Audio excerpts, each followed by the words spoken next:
after the Mets won a series over the weekend, the Giants have moved off into the sunset. And now look who's in town. The Washington Nationals, even with the Mets in the standings. Their second trip into Citi Field where the winds continue to blow. At Citi Field in New York, the New York Mets play the Washington Nationals. Mets baseball is presented in HD by IOTV. Get your HD free with IOTV.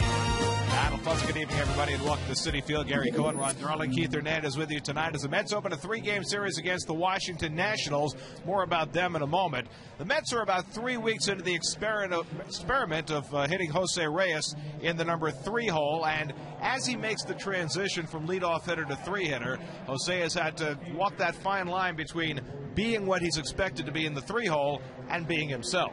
Well, it's a new spot for him, certainly in the order, and I don't know if he really kind of took to it, but there certainly are his numbers right there. You see in the 15 ball games hitting 246.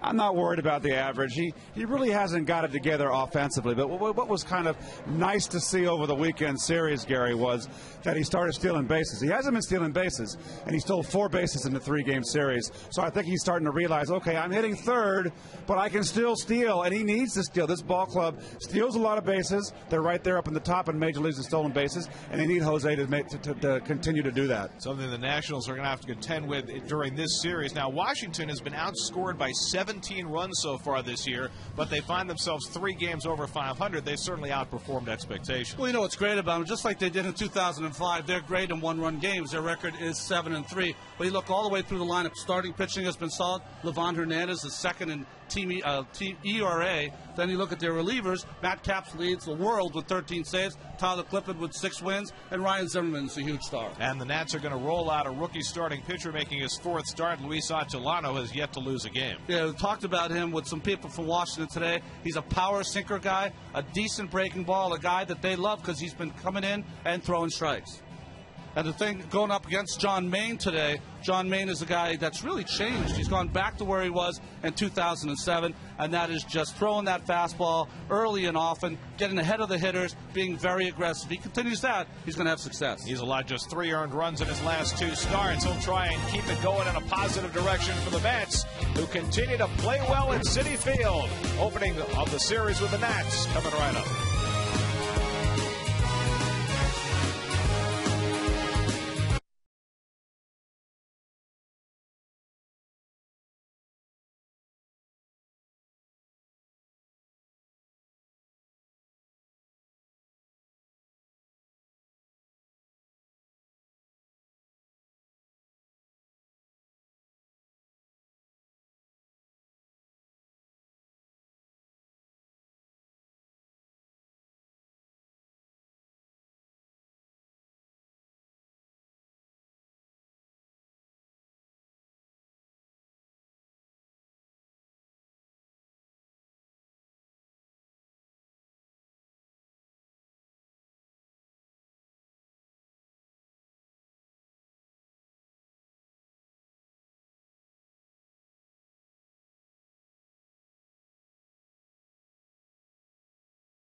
different view of the game. This is where I grew up watching games here at Shea Stadium for years, all the way at the top of the upper deck.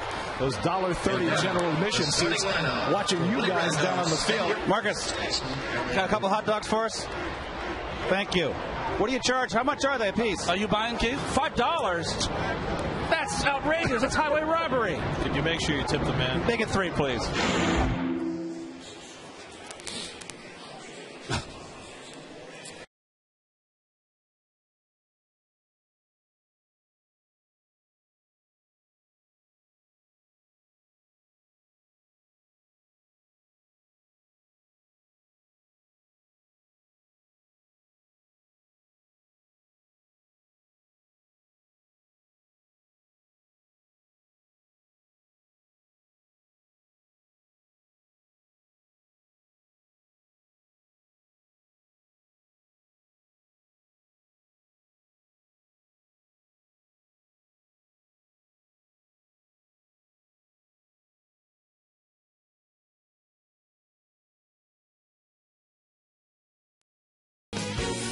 It's the Mets and the Nats.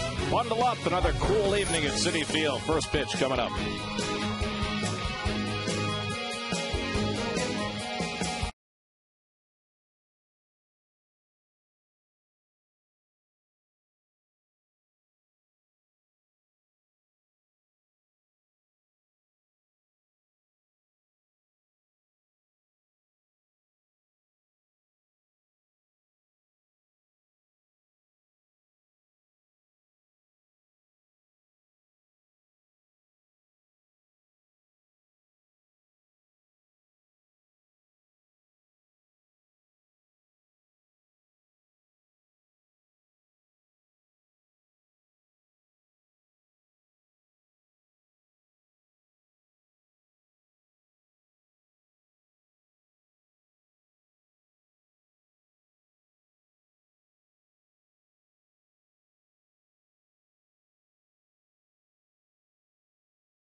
The Nats averaging just 4.2 runs per game, 13th in the National League. Josh Willingham red hot right now, 7 RBIs in the last 6 games. Ryan Zimmerman hitting .325. Adam Dunn in the middle of that order with 6 home runs. That's the power department for these Nats as they take on John Maine. Well, John Maine has always had a lot of success against these franchise, the Washington Nationals, 8-3 in his career. And after a Mets loss in his career, 38 starts for the Mets, they are 19-12. Get some last-minute instructions from Laz Diaz, the home plate umpire, on when he can go to his mouth, how, blowing on his hand, all the things that you need to get or need to know before you start the game. And Alexis Metzi defense and Mr. Davis over there, 151 chances, 2 errors. The defense of this ball club has been pretty good. They've been playing well in the field, haven't hurt themselves, have actually helped themselves. I'm Bay has played a terrific left field. There's Ike. Boy, he's been off to a good start. And there's Mr. Bay, who is struggling at the plate, but boy, he hustles and he's played a heck of a left field. And David Wright trying to shake off his ejection and his strikeouts in 8 consecutive official at-bats. That ejection could have been a huge problem for the Mets yesterday had they tied the game and gone to extra innings. Well, there would have had to been a pitcher out there playing, and there's Luis in the lineup with the sore heel. He missed a game yesterday, came in late, but he's back in there today. In fact, I think Jerry said it was a heel, Keith, but it's more like on the bottom of his foot. Ball of the foot. Ball of the foot. Somewhere near the front. And, you know, he's playing through it right now. And he has been bothered by it for some time, but continues to aggravate it and yet trying to play through it. The speedy Nyjer Morgan will lead off for the Nationals, who just have come from home where they took 2 out of 3 from the Marlins, finishing off a 4-2 homestand. Morgan hitting at 270. In his last 15 games, he's been hitting at a 300 clip. I like watching this player. He gives them a lot of energy. And John Maine starts the night with a letter-high strike. It's 0-1 to Nyjer Morgan. John comes off a start in Cincinnati on Tuesday in which he allowed just 4 hits over 6 innings and only 1 earned run. As he throws a fastball by Morgan, a no-decision game for John, who over the last 2 games has thrown 92% fastballs. A big change in the game plan from earlier in the year. 3 fastballs to Morgan, and it's 0-2. Well, I think the one thing that John, Ronnie, correct me, is that I think he's had to get confidence. And you tell me if I'm wrong. He's used to throwing 92, 93, and all of a sudden he's seeing the gun at 88. And now he's finding out the last 2 starts. He can win with 88. Yeah, he can. And John is one of those pitchers that when he has thrown his fastball a lot, he has great control with it. He's not one of those guys that he tried to at the beginning of the season, throw a lot of changeups and sliders early and then go to his fastball late. He just loses location. And that's just an enormous difference, going from 61% fastballs to 92. And he's gotten a couple up to 90 miles an hour during this at bat. It's 2-2 to Morgan. Adam Kennedy on deck, then Ryan Zimmerman in the opening inning. And that's below the knees and a full count to Morgan, a guy you do not want to walk. Always a base stealing threat.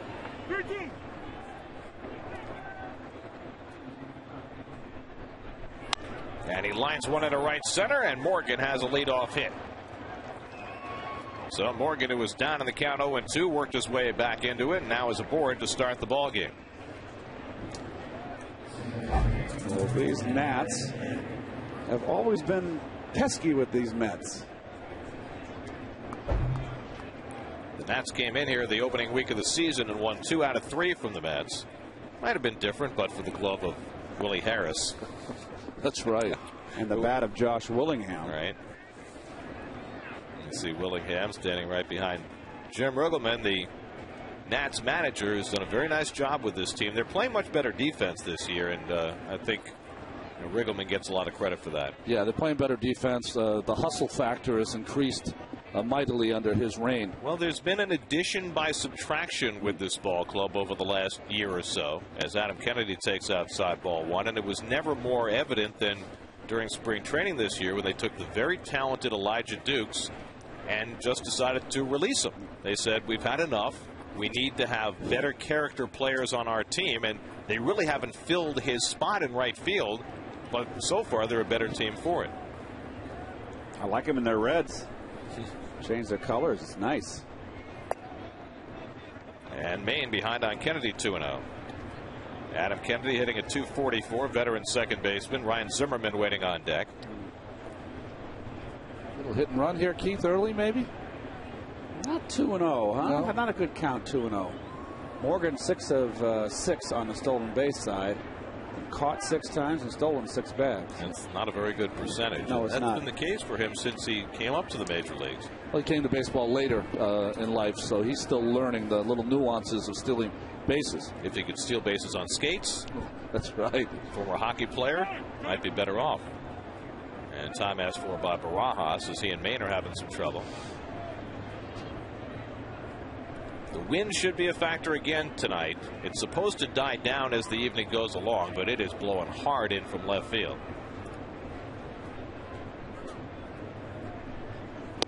And a strike to Kennedy, 2-1. And I must say, I was woke up on the wrong side of the bed yesterday, and I was a little overly tough on the Giants and their defense in the outfield. But boy, it was this ballpark played just as bad as any day, bad day in Candlestick the last over the weekend run.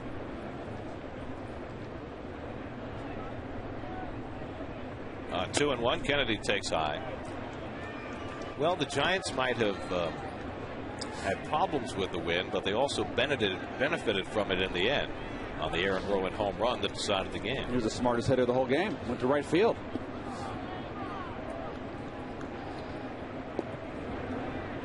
Maine has fallen behind in the count, 3-1. Morgan runs and he walks Kennedy, and the Nats have the first two men on.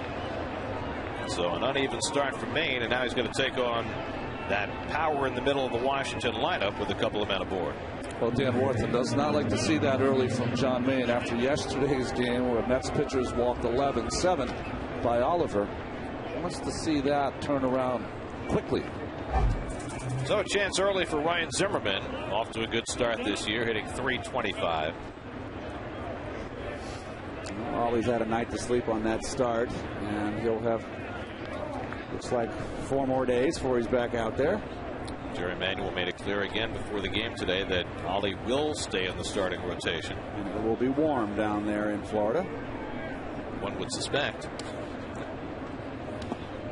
Boxed around by Barajas on the slider by Maine, 1-0. John has certainly become more adept at getting himself out of jams over these last two starts. He's been tough on left-handers. 204 lefties against him and 49 at bats. You can force Adam Dunn to get back on the on-deck circle. That would irritate me. I would have to ask him to move back on the on-deck circle.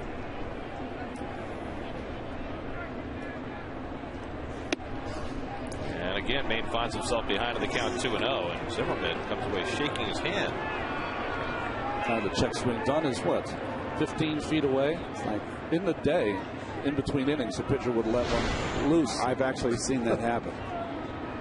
Oh, it looks like he might have gotten his forearm or something. That ball came inside. Certainly was not claiming that he got hit. So Maine again behind in the count. And Zimmerman lines one in the left field into right field. Frank Court picks it off, and Morgan able to get back in safely, right backing up the throw. A low line drive, and Frank Court able to grab it for the first out of the game. Well, this is a rocket, and Zimmerman's been red hot. I tell you what, Frank Court gets terrific jumps. I'll tell you though, at one point I think Jeff, when he was coming in, that ball was diving quickly. He was trying to decide right there, should I keep coming? Because if I don't make this play, it's going to be an inside the park home run. So one away, and here is Dunn. 6 homers, 14 RBIs. Usual Dunn kind of year. Lots of walks, lots of strikeouts. I think you got to give Adam Dunn. He is a remarkably consistent player year after year after year. He'll hit his 40 home runs. He'll drive in his 100 runs. He'll walk 100 times. He'll strike out 150 times. The runners go. Throw to third by Barajas. Morgan safe. A double steal. Wow. Morgan steals his 7th of the year. Kennedy behind him steals his 5th. A little bit of their own medicine here, the Mets. Double stealing just got in. Surprise, surprise. Mets have been giving up very few stolen bases this year. That's only the 8th and 9th, and it looked like Morgan might have been out. I think from the naked eye, when I first saw it, I thought he was out, and that one, now we've seen it 3 or 4 times. Watch this one here. It looks like David gets the glove right on his hand or his wrist before he gets his hand in there. Let's see. Oh, yep. Those fingers up in the air. So now the infield staying back with Dunn at the plate. In that big shift. David's got to hover around third base, though, because of Morgan. There's the shift, you see right there. Ooh, it's 2-2. Let me ask you a question, Keith. Do you think David was less likely to argue that call at third after being ejected yesterday? Because he didn't really put up much of a fuss. That's a good question. I think it's, let bygones be bygones. I think the umpire it's a different crew. Turned down. I don't think it's an issue. I just wonder whether you get a little gun shy. I mean, it's only the third time in his career David had ever been ejected. 2-2 to Dunn. On the inside corner, strike 3 call. A big out for John Maine as he gets Dunn looking for the second out. It's fastball inside that comes back out over the plate. Good pitch. Freezes Adam Dunn with that good fastball inside. 2 seamers with different wrinkles for John.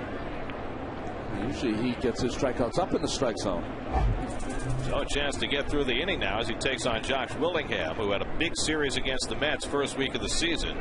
He went 4 for 9 in that series, including a grand slam off Johan Santana. And Willingham takes a strike. And at times it seems that Josh Willingham, every single time he comes up, there's people on base. Yes. Not a great breaking ball hitter. Fastball hitter, but a streak hitter. But he's got 2 home runs the last couple days. 7 RBIs in his last 6 games.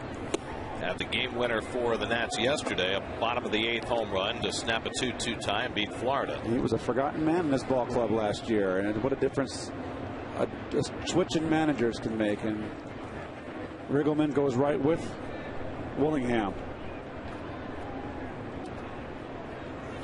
Swing and a miss to the fastball up. 1-2. Willingham might be one of the most inexpensive run producers in baseball. He just always gets it done. This one by John Maine, he throws by Willingham, though, so he's trying to stay inside the ball. A single, a walk, a double steal. But Maine 1 pitch away from getting out of it. 2-2 to Willingham with Pudge Rodriguez on deck. Pudge is off to a fabulous start at age 38. Look at that, hitting .365. You don't see him in the top 10 in the newspapers because he's just shy of having enough plate appearances. And Willingham down swinging, and Maine gets himself out of big time first inning trouble. Back-to-back strikeouts, and the Mets come to bat with no score.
For tonight, pretty much the lineup that has been out there every day. Luis Castillo playing despite the bruised foot. Jeff Francoeur struggling. David Wright struggling. Jason Bay hoping to get it going after 5 RBIs over the weekend. And Ike Davis, a model of consistency since he's been up, going against the rookie right-hander Luis Antillano.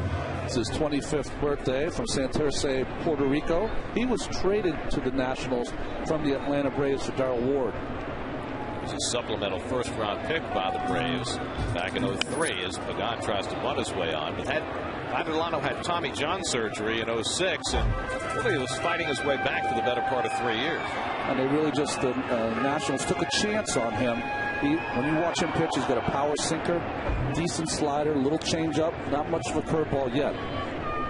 Pagan hitting at 262. And Angel takes inside, 1-1.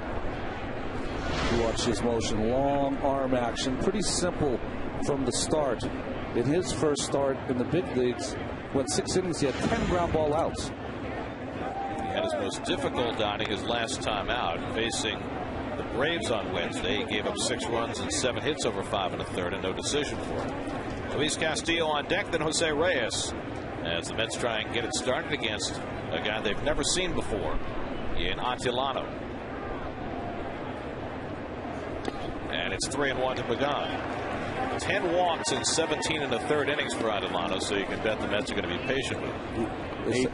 Go ahead. They said his last start was the first start that he really didn't go after the hitters. 5 walks in that ball game.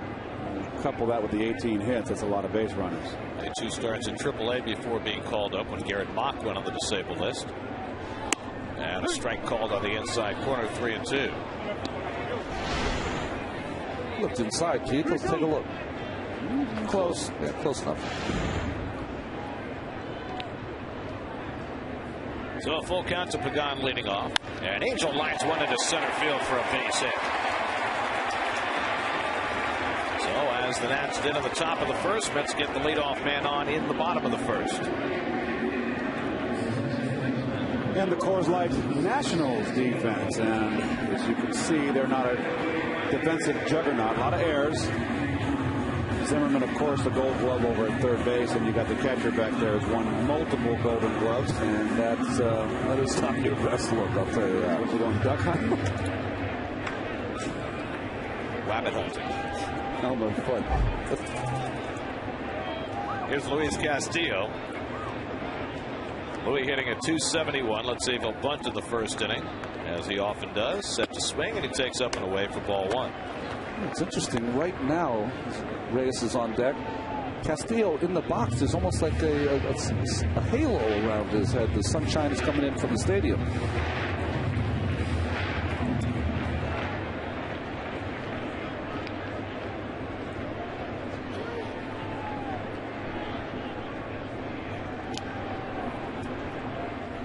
Gone with 3 steals and 5 tries this year. Mr. Director, could you show that hat of Dunn again when you get a chance? What, are you afraid? Is he afraid his ears are going to get cold? Well, it is chilly. Jeez, what's going on here? It's a Texas boy. What's going on? Pagan runs. No throw by Pudge Rodriguez, and a stolen base for Angel Pagan. His 4th of the year. Well, both teams running in the opening inning. Pretty good jump. Adelano is a little bit slow home. But Pagan can fly. That is only the 3rd stolen base with Pudge Rodriguez behind the plate this year. The opposition just 3 for 6. They don't even try against him, even at age 38. 1-1 to Castillo, and now ready to bunt, and takes it low. 2-1. Boy, when I see the sunshine like that, or the sunset staring right into Rodriguez, it reminds me of Rochester Stadium, where during the first part of the game in the summer, the third baseman would have to bounce it, a throw over to the first baseman, because the sun would be right in his eyes. Silver Stadium, yeah. Kind of like at Coors Field, where the sun sets behind the left field foul pole. 2-1 to Castillo, and he lays off, and again, Adelano finds him behind. 3-1. Patrick Bernardino, the right fielder's got a little sunshine to play with out there in the early portion of this game. There's that sun coming in from behind the left field stands, from underneath the second deck. Just the last throws of the twilight. Ball 4, and Mets have the first 2 men on. So Castillo draws a walk. Reyes comes up to 2 aboard. Last Diaz calling the balls and strikes tonight. John Hirschbeck is your crew chief. James Hoy and Wally Bell rounding out tonight's umpiring crew. So here's Reyes, and we talked during the open tonight about Jose's transition into the number 3 hole. I think what was most noteworthy about the series against the Giants was not necessarily that he went 4 for 12, which is good, but that he stole 4 bases with those 4 hits. And now here in an RBI setting with first and second and nobody out. Desmond makes a dash to the bag, and he had daylight to throw to, but Adelano held the ball. Well, they had Pagan leaning the wrong way. Don't know if they would have got him. I don't think Pagan might have tweaked something a little bit. What, a spike, maybe? Not sure.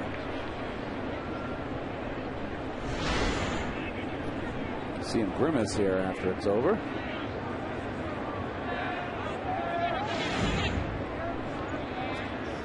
Reyes up there looking to bunt and takes ball 1. They can call a balk there on Adelano. Did not come to a full stop. They don't have to call a balk. He has done a strike.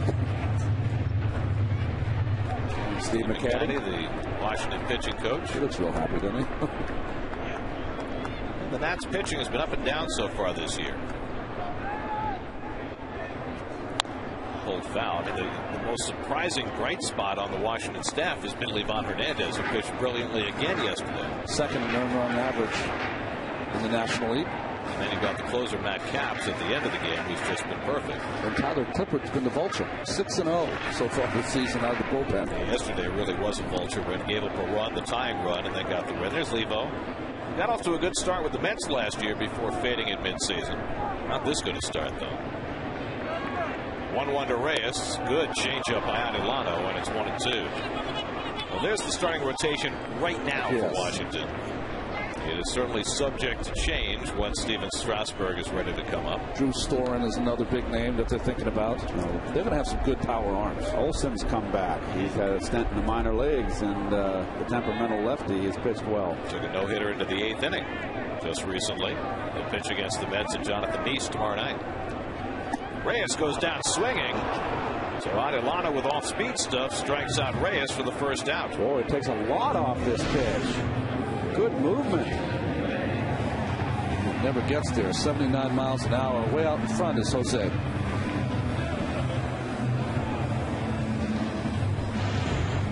So after Maine worked out of a jam in the top of the first, Adelano gets the first out here in the bottom. And here's May, who drove in 5 runs in the 3 games against the Giants.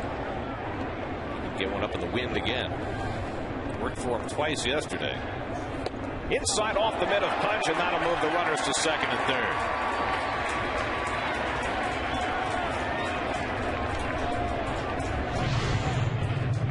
This ball just really ran.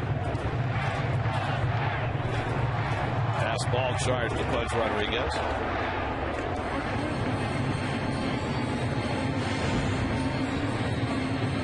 So 2 in scoring position now for Bay. These are looking like mirror images, aren't they? Mets trying to take advantage as the Nats could not. Bay, though, takes one down the middle for a strike, and it's 1-1. Mason now with a homer and 14 RBIs. 34 strikeouts. Yesterday, the Met hitters struck out 14 times against Tim Lincecum and Brian Wilson for the most part. Wilson was just spectacular in his inning at 2/3. What did he face? 6 hitters and struck out 5 of them? And the only blemish was Bay's pop fly that fell in for a double to lead off in the 9th.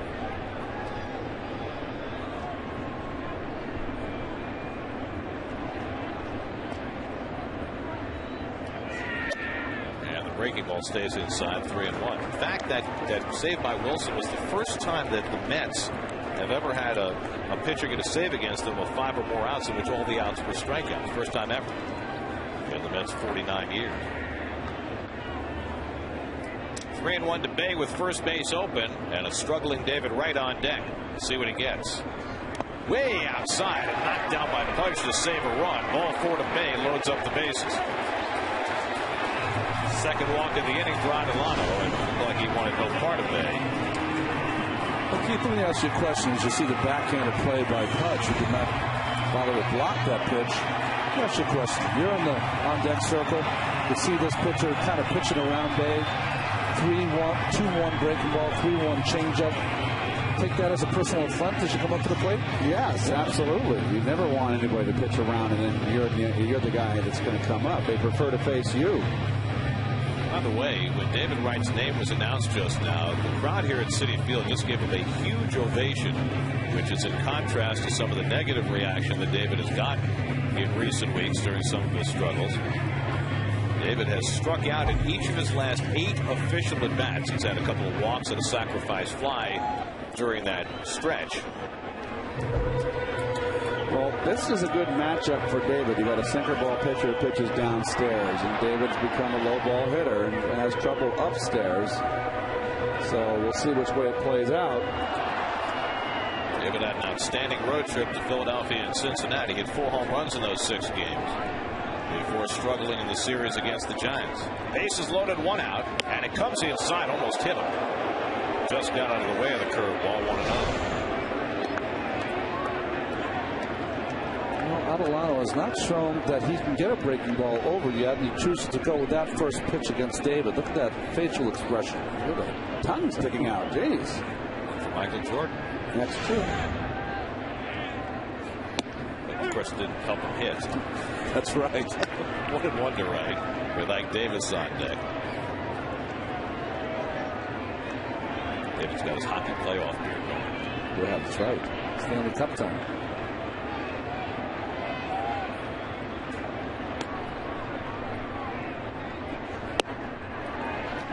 Doing wonder right.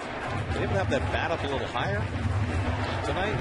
Yeah, and it doesn't seem like it's facing back towards the pitcher as much either. Remember what he said about last year? He tinkered too much with his stance and made alterations, and this year he was just going to stick with what?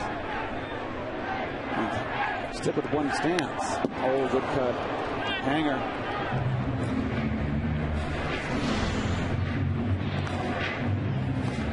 Hanger like that will make your eyes pop out of your sockets.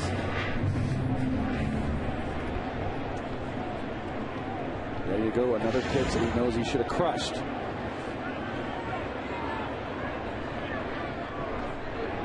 Now it's 2-2. Struck him out with a fastball. 9 consecutive at bats. David Wright has been struck out. 2 out of the inning. Belt tie fastball in. Good spot, Ronnie. That's the first one that he's thrown also, so he's able to get it by him. Again, that's the same concentration, but David just swinging under these pitches. 42 strikeouts. Second in the National League behind Justin Upton of the Diamondbacks. Well, it's very frustrating for David. So now Mike Davis will try and get something done with 2 outs. Mike has just been terrific. Had a very good series against the Giants. His on-base percentage up to .437. Andrew Morgan not very deep in center field. Punch foul, and it's 0-1.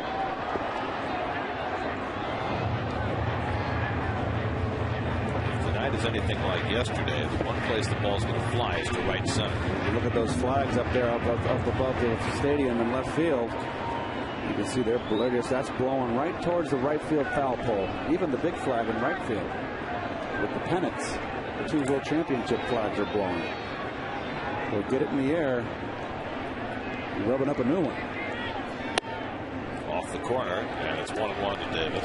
Well, let's see if he features that big changeup to Ike like he did to Jose, Ronnie, especially after 2 fastballs. Pagan singled. He's at third. Castillo walked.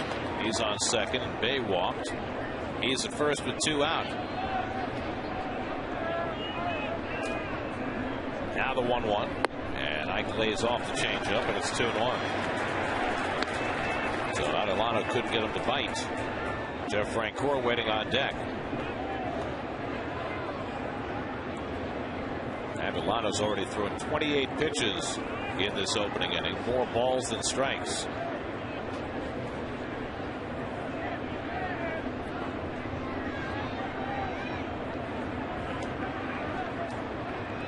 Now the 2-1 on the outside corner with a changeup, and it's 2-2.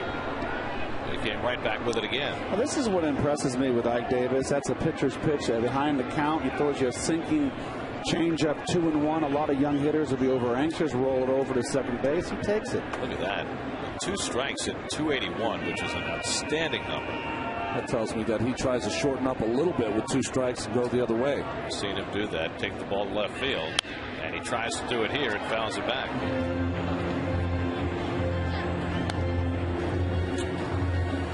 Rodriguez made the right call there. He wanted to get the ball inside, and Adelano missed up and out over the plate. 4th major league start for 25-year-old Luis Adelano, who's celebrating his birthday today. Ike Davis trying to ruin that birthday. 2-2. Struck him out. Well, both teams had big-time opportunities in the first inning, and neither one scored. 3 strikeouts in the inning for Adelano.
Subway Series at Citi Field are on sale now. Visit Mets.com or call 718-507-TIXX to get your Mets Subway Series tickets. So hard-working first inning for both pitchers. John Maine threw 25 pitches and Luis Adelano threw 31. The Nats stranded 2 in scoring position, and the Mets have left 3 on base. That inning took 33 minutes. That all? Oh, man. Old Joe West. That's right. I mean, it's just, that's a, you know, when you are thinking about having a big inning, you used to always have a phrase, let's go out and hit for a half hour. Well, that was your half hour right there. Didn't work. Nope. So here's Pudge Rodriguez hitting .365. 5 plate appearances shy of qualifying for the league leaders. He'd be second right now in the National League if he had enough. You can see Maine comes up and in for ball 1. Pudge in excellent shape. And that's why he's still playing, still able to get behind the plate. But what a great career he's had. Hall of Fame career once he's done. Line to right field. That'll settle in for an extra base hit. Rodriguez heads for second. Frank Core unleashes the throw. Skips by Reyes. Right backs it up. A double for Pudge Rodriguez leading off in the second. His 9th double of the year. Here's the motion of John Maine. You can see from the knee up. Super slow-mo here. Nice, simple motion by John. The one thing you do notice, he doesn't really use his legs. Kind of just use all arm. And nice hitting there by Rodriguez. Well, that's how you hit a ball away. It's interesting contrast after watching Tim Lincecum yesterday. And the stride and the legs and the hips and how he uses every ounce of his body to generate power. He gets all that energy channeled right towards the plate. Fun to watch him, isn't it? Big stride home, right? There's Roger Bernardino, the speedy right fielder, and he takes ball one. I don't know about you, Ronnie. I think he falls in love too much with his changeup. It's his third pitch, and it's a good one, but I think he's got a great curveball. Yeah, I was talking to some people with the Giants, and they said that right now he's going through a little dead arm period. He doesn't feel really great about his fastball. Maybe that's why he's featuring all those changes. Bernardino lifts one to shallow center, and Pagan is there. Budge goes back to Tang, but he's not going anywhere. And that's the first out of the inning. So Bernardino flies out. And now the number 8 hitter, the young shortstop Ian Desmond, will come up. Desmond, who won the starting shortstop's job in spring training, has done a nice job. And one thing that having Desmond out there and Morgan and Bernardino, the Nats are a lot more athletic team than they've been in the past. Yeah, they were more of a lumbering team when they had Austin Kearns and players like that. There's Christian Guzman. And another thing that's really helped Washington is that Guzman, who's been a starter his entire career, has very much accepted his role and been a positive force rather than the negative force that someone in that situation might have been. This seems like a little bit of a lighter atmosphere.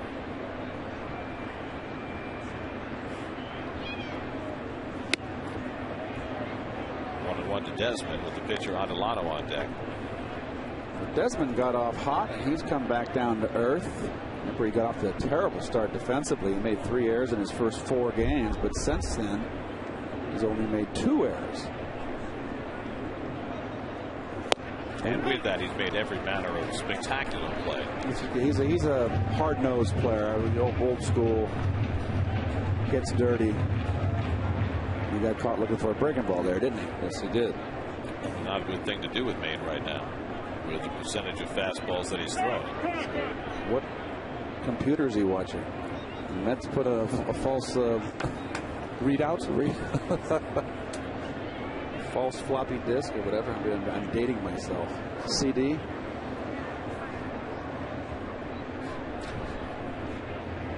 Now the 1-2 on the outside corner, got him looking at the fastball, and Desmond just got all befuddled during that at bat. Third strikeout for John Maine. 2 down to the inning. 2 pitches right on that outside corner. Although that caught a lot more plate, you would think that Desmond would offer at least at those last 2, but maybe with the base open, pitcher coming up, he thought John was going to try to be a little cute with him, and he didn't. He went right after him. Well, he said the last 2 starts he's thrown 92% fastballs, even more tonight. Now the pitcher Adelano looking for his first big league hit. He's gone 0 for 5 to date. That's already 0 for 5 with runners in scoring position. They got the first 2 men on in the first, and then a double steal. But Maine got back-to-back strikeouts. A leadoff double by Rodriguez here in the second. Now he's behind the pitcher, 2-0. Nigel Morgan on deck, wearing the classic stirrups. Love it. Love those stirrups. Just to smooth out those cemetery socks, though. 2-1 to Adelano. What is Adelano doing? I don't know what he's doing. What is he doing? Had the third base coach come down and wring his neck. I mean, it's 2-0. I hear a big rock head from my father coming out of heaven right now. I mean, do not swing. Well, clearly he fancies himself a hitter. 2-2. Well, John's thrown him 4 balls, and it counts 2-2. That's why he's a pitcher. And that's why that's his batting average. Sometimes you don't want to be part of the fraternity, but you're still part of it. That's how it goes. Just off the corner and a full count to Adelano. Split a good out there. Go figure, right? See more 3-2 counts on the opposing pitchers this year, or the last couple of years. Yesterday we saw 3-ball counts on everybody. Yeah. Fouled away. The folks at Elias put together a Mets misery index from yesterday. Met pitchers walked 11, and Met hitters struck out 14 times. First time in Mets history they've ever had both those numbers that high in the same game. A lot of firsts this year. Yeah. Either that or we're just stretching a little further to find firsts.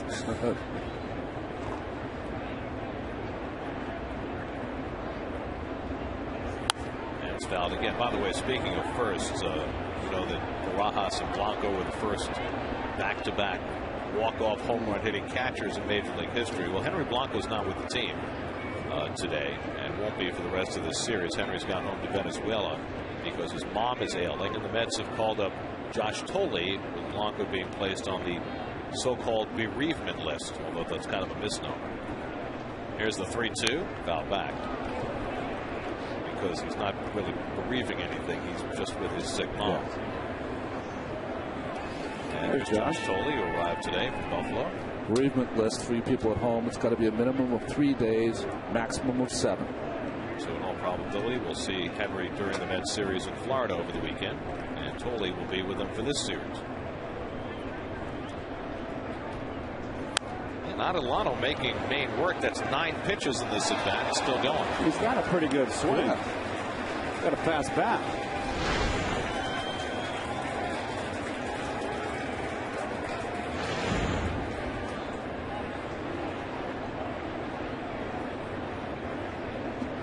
So Adelano getting his money's worth as he bids for his first big league hit. Maine trying to put this inning to bed. Rodriguez at second and 2 down. 3-2. Popped it up. Who's going to get it? Frank Court coming on, and he takes charge, inning over. Leadoff double. Rodriguez stranded at second. Still no score.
AAA debut on Friday. It went pretty well. 6 innings, 1 hit. Hot potato there. Watch this hook, folks. Ouch. Close it out. Wow. Well, blaming Syracuse while you can. That's what Strasburg's done in the minors this year. 5 starts in AA and now 1 in AAA. The veteran minor leaguer Joe Thurston faced Strasburg on Friday and tried to throw a little cold water. He remember the classic Chili Davis quote as Frank Coore leads off the home second about Doc Gooden. Yeah, said he ain't God, man. Well, Thurston had a quote kind of like that. He said, I didn't see anything where I'd say get him out of here, he doesn't belong in this league. Nobody on our team was awed by him. So what did Thurston do in that game, by the way? Well, the whole team had 1 hit. So he looked pretty awesome in that video, I will say that. The curveball is very impressive. The Mets are going to be seeing a lot of Mr. Strasburg over the next 10 or 15 years, barring injury. 1-2 to Frank Coore. And, personally, I can't wait to call him up. It's going to be a lot of fun. Look at that. Frank Coore sensed that That's April 17th, and that's dating back to that 20-inning game in St. Louis. So he's been struggling mightily. Off to a magnificent start over the first couple of weeks of the season. Rod Barajas on deck, and then John Main here in the second.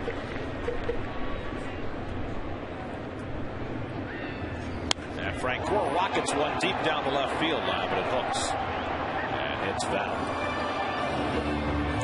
That changeup that right-handed pitchers throw to right-handed hitters, I would not recommend that pitch. It's not good. But I see a lot more people using it. But for a pitcher like Adelano, who doesn't really have a refined breaking ball, what else is he going to throw? Yeah, you're right. As a secondary pitch.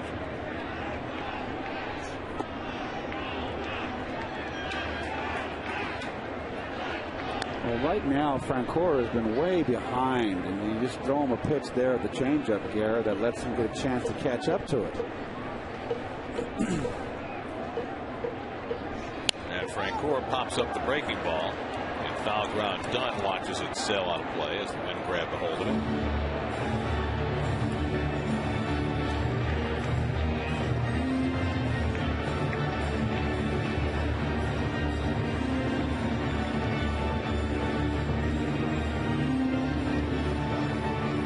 Wow. That's a great shot. In a hurry. You never get a sense of how fast you're going until another plane goes by in the opposite direction. Strike three call. Fastball gets Francoeur looking. 4 outs for Adelano. All 4 via the strikeout. Fastball got caught looking. Change up and then 2 breaking balls, and finally the fastball leaves Francoeur frozen. Well, Adelano has already tied his career high for strikeouts. He had 4 in his last start against the Braves. Now Rod Barajas, who's still troubled a bit by that sore left finger that he suffered on the catcher's interference on Friday night. Took an 0 for yesterday, but felt it a lot more catching. And in fact, Jerry Manuel said he thought that the pass ball that Rod had yesterday was a consequence of him trying to work around that index finger. Trying to protect that finger. So you got a few guys playing, nursing some bruises. Barajas and Castillo right now. What was this quote, though? Kevin got him after a game, after he hit the game winner. He said, I'm a catcher, man. You know, I finish what I start. In the air to right field, chasing Bernardina back, but he's got room. And that's the second out. So Barajas retired. John Main coming up. New York Mets baseball on SNY is brought to you by Chevy. Find your nearest dealer on ChevyOffers.com or call 877-64-CHEVY.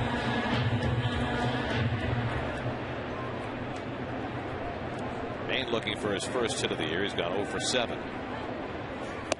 And takes one down the middle.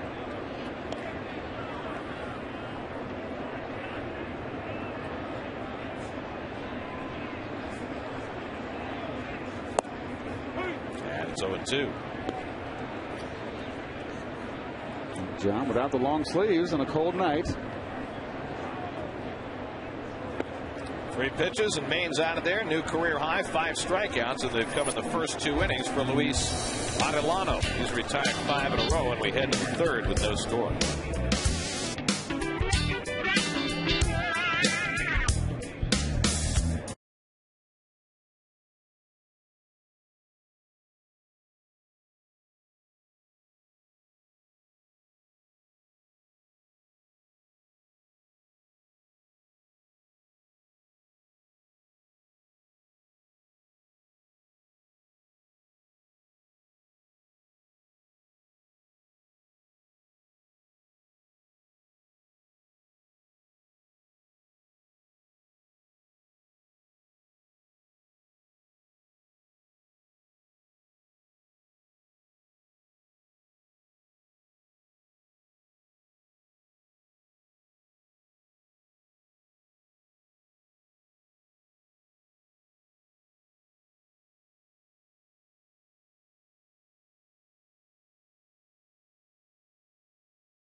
available in HD, presented by IOTV. And if you're not near a TV, you can listen to Wombats games on Sports Radio 66 WFAN. Night game tomorrow, day game Wednesday. Then the Mets head out on an 8-game trip, 4 in Florida, where I'm sure it's substantially warmer than it is here. 2 in Atlanta and 2 in Washington before they come home to play the Yankees weekend after next. I'm going to miss you guys in Florida, but I'll catch up with you on Monday in Atlanta. And I will miss you guys in Atlanta and Washington. And I'll catch up with you Friday night against the Stinkies. Just hand off the baton. I'll be at all those places. I'll be missing one of you at all times. Many Mets fans will appreciate that right there, Keith. Third inning, second time around the batting order for the Nats. Nigel Morgan thinks about a bunt with Wright playing in. Ball 1. Morgan singled into right center in the opening inning. Wound up on the front end of a double steal where he was actually out at third. It was called safe. Drops down the bunt. Barajas out quickly and guns him down by a stride. Nicely done by Barajas, and a good stretch by Davis at first base. Away. Just didn't get it down the line enough. Nice play by Barajas. Strong throw. You're right. Good stretch by Ike. Beautiful. Nice.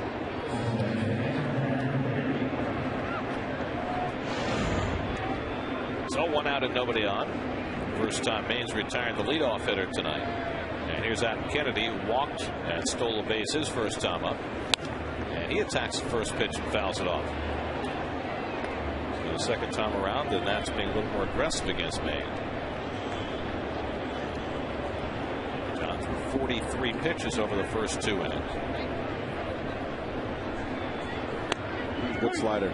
Even at his best, John has always been susceptible to high pitch counts. I guess the question is, as he is currently constituted as a pitcher, is there any way for him to get those pitch counts down?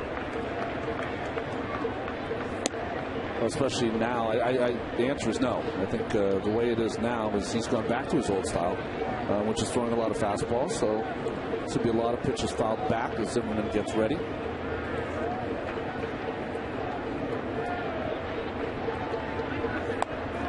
John, who just celebrated his 29th birthday, as he gets older, it reduces how many innings you're going to go. If he's thrown 20 pitches per inning, which he's on pace tonight to do, it's 5 innings. Maybe getting into the 6th. 2-2, and now a full count to Kennedy after getting ahead 0-2. Well, it has always been the case with John, even when he was throwing 94, he'd get all those foul balls and swings and misses. But what you'd ultimately like to have as a pitcher is a ball that gets put in play on the first or second pitch. Well, Sid was a lot that way. Sid Fernandez, of course. And Sid got a lot of foul balls on that same kind of high riser. A lot of 3-2 counts. Yep. But you're right. It would be, you would love for him to be able to throw that fastball and for them to hit a fly ball to center field 5 or 6 times in the game. Now, we saw him throw a 2-seam fastball to get a call third strike on Adam Dunn earlier in the game. Is that a pitch that he can use if he can develop it to maybe get a ground ball here and there? Yeah, I think that John, is not that fond of the 2-seamer. He likes that 4-seamer better. But yeah, it'd be a great pitch. A left-handed hitter, fastball hitter, first pitch, run something away from him, see if he tries to pull it. 8th pitch of the at-bat to Kennedy, and he hits one in the air to deep right field. Frank Core looking up, and that's out of here. Adam Kennedy with his 2nd home run of the year, and the Nats jump out to a 1-0 lead. Well, Maine got ahead 0-2. Kennedy worked a full count, fouled off a couple, and then he takes John Maine deep for his 2nd home run of the season. Usually in this ballpark, Chief, anything in the air you think is going to stay in the ballpark has a chance to stay in, but not tonight with that wind rushing out. And you got to pull the ball here. That fastball down and in, left-hand hitter. That is asking for trouble. That's 7 home runs allowed by John Maine in 31 innings this season, as Ryan Zimmerman takes a strike. Well, you can see he wants it. Barajas wants that ball down and away, and it ran, like you said, Keith, down and in. And a lot of plate. Wheelhouse. Mistake. We're doing a promo Zimmerman flips one deep to left. Back goes Bay to the track. Back at the wall, and it's out of here. Ryan Zimmerman with a home run as the Nats go back-to-back. 6 on the air for Zimmerman, 2-0 Washington. And that one hit against the teeth of the wind.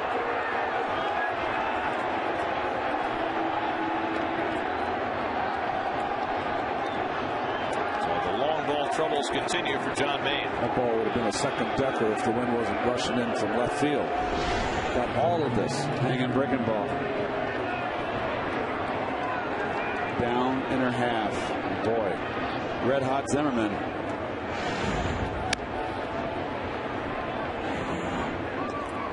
The same IOTV pitch differential, supposed to be outside, caught a lot of that plate inside, just waiting to be hit. So Kennedy and Zimmerman go back-to-back.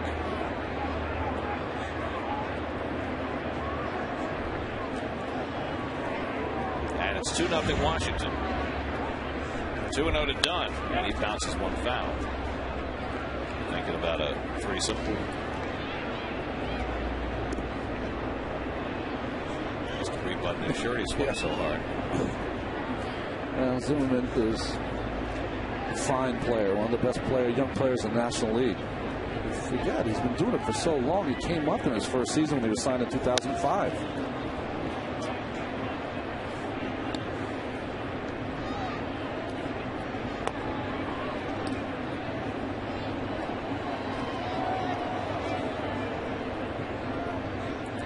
Developing as an offensive player, but now with a little bit more around him in that lineup. 2-2. And did he go? They checked the swing. Nope. Dunn held it in time. Wally Bell with the call, and another full count for Maine. Dunn took a call, third strike his first time up. 3-2. Josh Willingham on deck.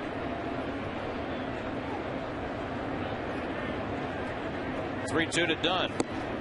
And it's inside, ball 4, trying to get him on the same pitch that struck him out his first time up. But Maine issues his second walk. And so after back-to-back home runs, a one-out walk to Dunn, and Willingham coming up. Well, we'll see if John goes upstairs. He struck out Willingham on fastballs up his first at bat. Josh Willingham has hit 13 home runs against the Mets over the last 5 years. Only Ryan Howard and Chase Utley have had more during that span.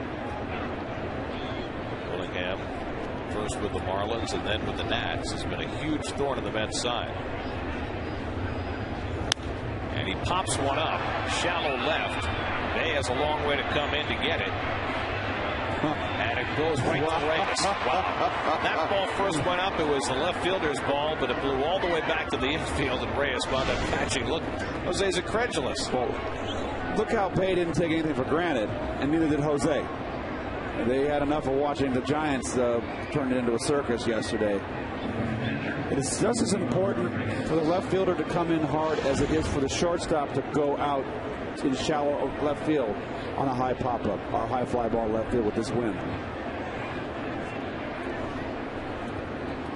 So 2 out, Dunn still at first, and here's Pudge Rodriguez, who doubled down the right field line his first time up.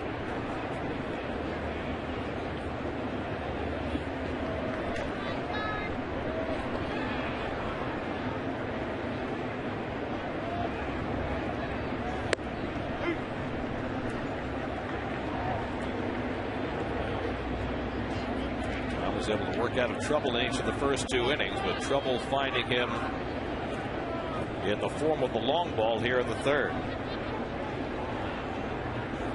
Up the middle, base hit for Pudge. He's 2 for 2.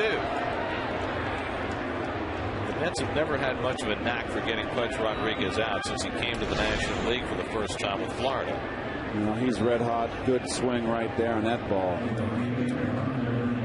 As he's gotten older, he's lost some of his power, but his stroke is as short as it's ever been. It's a nice compact swing. It's hard to fool him. He's trimmed down too. He got big there for a while. He was as big as a house. So here's Bernardino with 2 out and 2 on. Flied out to center his first time up. Pudge is now hitting .371 lifetime against the Mets. In 89 career at-bats. Bernardina missed just about all of last year with a broken ankle. You see the numbers. Look at that. 371 against mid-pitching.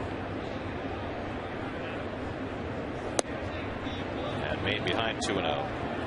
Right field has been something of a revolving door for the Nats this year since the release of Elijah Dukes in spring training. They use Mike Morse out there. He's on the disabled list. They use Willie Harris. And Bernardina, the latest to get some playing time in right. Pulls one down to first. Frank Davis to handle. And that'll do it for the inning. But the Nats get back-to-back home runs. Adam Kennedy got it started for Washington. His second of the year. Ryan Zimmerman followed with his sixth. And so the Mets down 2-0 as they come to bat at the bottom of the third.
Tonight as the Mets open a 3-game series with the Nationals.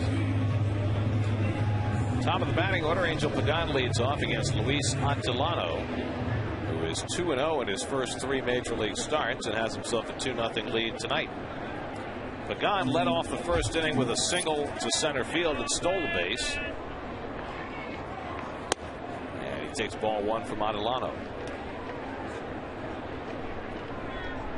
Angel, as he did last year, settling into that leadoff spot, playing every day. He hasn't caught fire in that leadoff spot yet, but he's been steady. He's gotten some big hits in that spot, and he's been in the middle of things. There really hasn't been a Met batter in this lineup that's really caught fire yet. For a long period of time. Right. Yeah. Frank Gore the first 10 days. Right. During the last road trip. But I know what you're saying. Barajas. The ability to carry a team. Kennedy throws out Pagan for the first out. Luis Castillo coming up. Let's check in with Kevin Burkhardt. Kevin? Guys, I spoke with Louis today, and you mentioned that the problem was not his left heel. It was actually the left ball of his foot, right around his big toe. And the problem, that solver, is really not a big deal. All he has is a little foam cushion with white tape. It's not cumbersome at all, but he says it's actually enough to make a big difference. He had it on yesterday, said it really didn't hurt. That's the good news. How will it go today when he plays the whole game? That's another story. But that's all it is, just a little foam cushion. Says it feels better and makes a big difference. And really it has to, because from now on, it's not the type of thing that's going to go away even with a couple days rest. So it's something he's going to have to deal with. But at least he says he can play with it now. Guys? Well, it was surprising to see him in there yesterday late. But Lou was asked about it after the game. He said, hey, I'm a member of the team. They needed me. Of course I was going to play. And here he is back in the lineup today. Drew a walk his first time up. And it's 1-2 with Reyes on deck.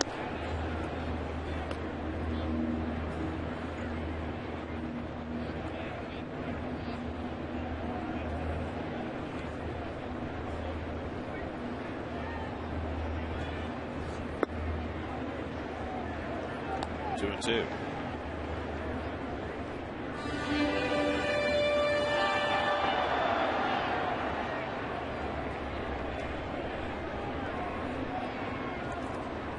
And Castillo slaps one to shortstop, and Desmond runs in to grab it. 2 out. So Adelano, the sinker ball pitcher, gets his first 2 ground ball outs of the game to start the 3rd inning.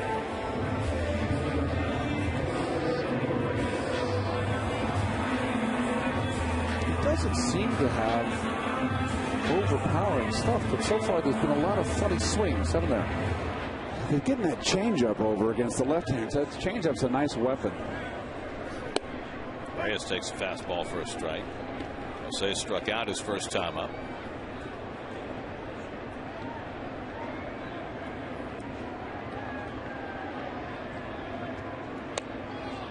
And the curveball inside, 1-1. Jason Bay to follow.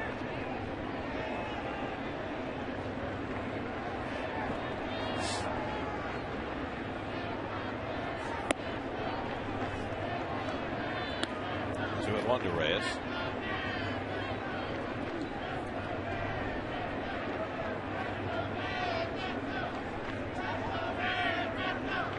Now Adelano's 2-1, and he misses down for ball 3. Adelano has walked 2, he struck out 5, allowed no runs and 1 hit. It's a great shot. It is a right field bullpen. It's one of my favorite shots. Past the mound, up the middle, base hit. Adelano just missed getting his glove on it, and Reyes has the Mets' 2nd hit of the night. Well, does the right thing here. Sinker ball pitcher, a little out in front.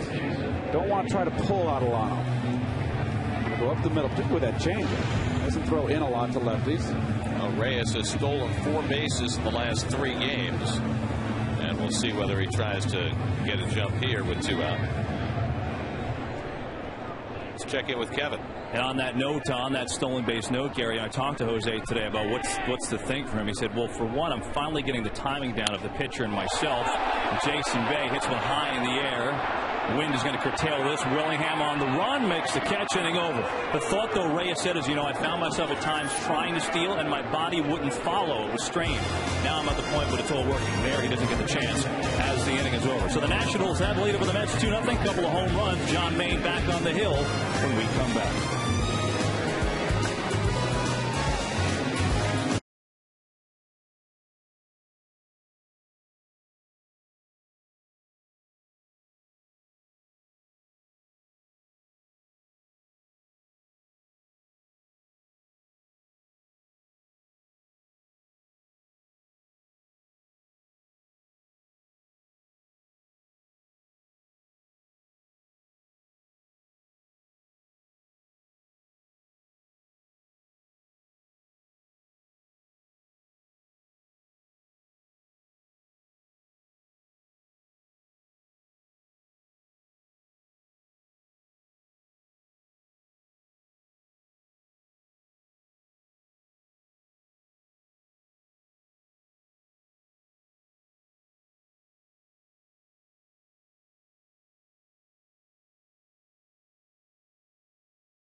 Fourth inning, Ian Desmond leads off against John Maine and swings at the first pitch fastball and fouls it back. Desmond took a call 3rd strike his first time up.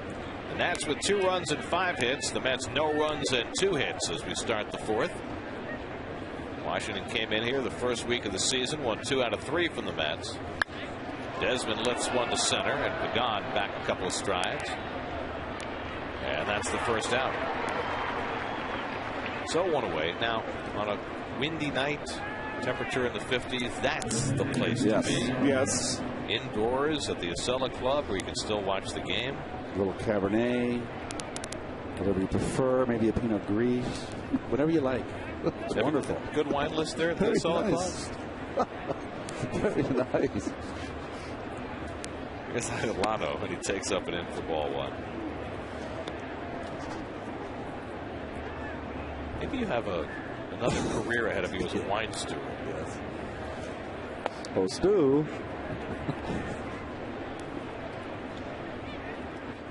71 pitches already for Maine, working in the 4th inning.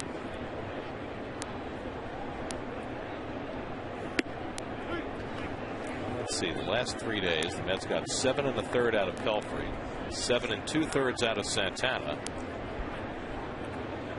and then just 3 1/3 yesterday from Perez.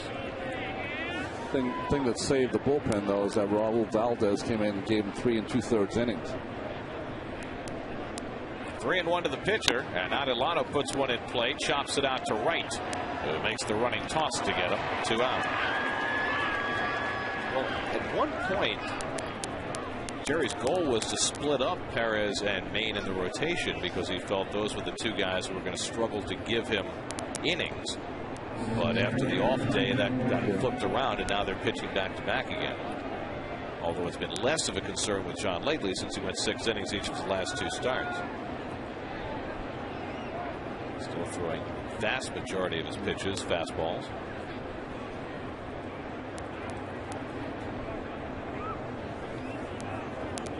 Now he faces Nyjer Morgan with 2 out and nobody on, with a chance for his first 1-2-3 inning of the night. And Morgan takes a fastball for a strike. Morgan singled to center in the 1st, then tried to bunt his way on in the 3rd, and Barajas made a nice play to throw him out.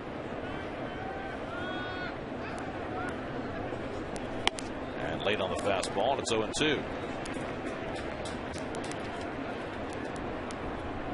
Maine, who turned 29 years of age on Saturday, making his 7th start of the year.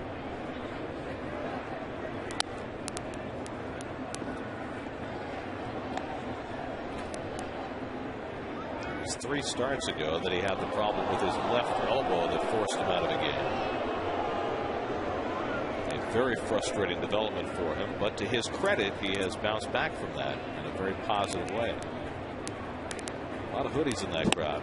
Swing and a miss, and Morgan down on the fastball by Maine. That's 4 strikeouts for John in his first 1-2-3 inning of the night. David Wright will try and get something going in the bottom of the 4th with the Mets down 2-0.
David Wright leads off the home 4th inning.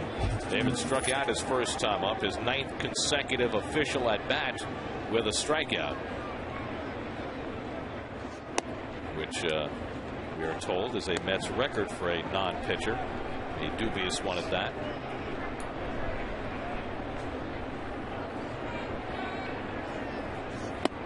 Two and one to David. How is it, Keith, that fortune can turn so quickly for a guy? I mean, on the road trip, he was hitting home runs, he looked confident, and he's come home, and this homestand, he's not making contact at all. Well, I think he's hearing it from the fans for the first time. He has heard it, and there's nothing worse than getting boos from the home fans, and I think he's pressing. And for George Foster, Ronnie, you'll remember he got booed quite often, and it's something I would never want. I would never want to be booed by the home fans, but it starts back when you start hitting the home runs and you got away from the short swing. Makes contact this time, but he pops it up. Kennedy, the second baseman, drifting out, and he grabs it. So the strikeout streak ends, but Wright makes the first down of the inning. Well, it's got to be awfully difficult, especially when you've been in the league for 6-7 years and you haven't heard boos to all of a sudden be hearing it. You know, the funny thing, yes, for sure, and you know, it's a very fickle game. The fans could be fickle, particularly here. They have short memories. But David's really unusual here in the fact that he had just the most awesome years, and even last year was not a good year, and he hit 300.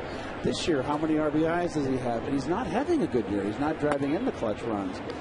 So I don't know. I mean, the swings and misses are alarming. Let's face it, not getting around on the fastballs. And it's not like the guy like the Wilson that came in and was throwing 98 for the Giants. It's guys that are throwing 90, 89. They're throwing fastballs by. I will tell you one thing from someone, everyone struggles in this town. I certainly had some lean years also. And one thing that happens in this town that didn't happen when I went to Oakland or Montreal for that short stay is that people are not afraid to come up to you when you're in the street or having dinner or whatever. And they know their sport so well. They're following you so closely. Like they would come up to me and say, come on, Ron, you got to cut down on the walks. Let's go, buddy. You know, that kind of stuff. And you hear it enough, you start to think, you know what? Start to press a little bit. Do you ever get so to a point where you don't want to go out in public? No. You just no. I think that maybe there are some people that do that. Davis pulls it foul. But if you do that, then you're probably in the wrong profession. I think what you use it as is inspiration to go out and show that they're wrong, that you're going to turn it around. And I think generally most fans are pulling for you, and when they see you in the street, it's hey, hang in there, we're pulling for you. That sort of engagement with them. 3-2 to Ike Davis with one out, and Ike fouls one. And they are pulling for you, and then as soon as you walk away, they go, "He's walking all those people." Yeah. Darling, he keeps walking those people. He's killing them. It's part of it's part of the charm of playing in this town. It's a tough town. Anybody in public life is going to hear criticism. You have to, I guess, be able to channel it the right way. Davis pops one up into shallow left. Desmond going out to help, and Willingham can take care of this one himself, and that's the second out. But that was great to see with Desmond, cognizant of the way the wind is blowing, racing out there. So you know that the advanced scouts for the Nationals were scouting last to the weekend, and they got the word, nothing for granted in left field with that wind blowing. So 2 out. Here's Frank Core as Luis Adelano, after getting out of a first inning jam, has just rolled along, retiring 10 of the last 11.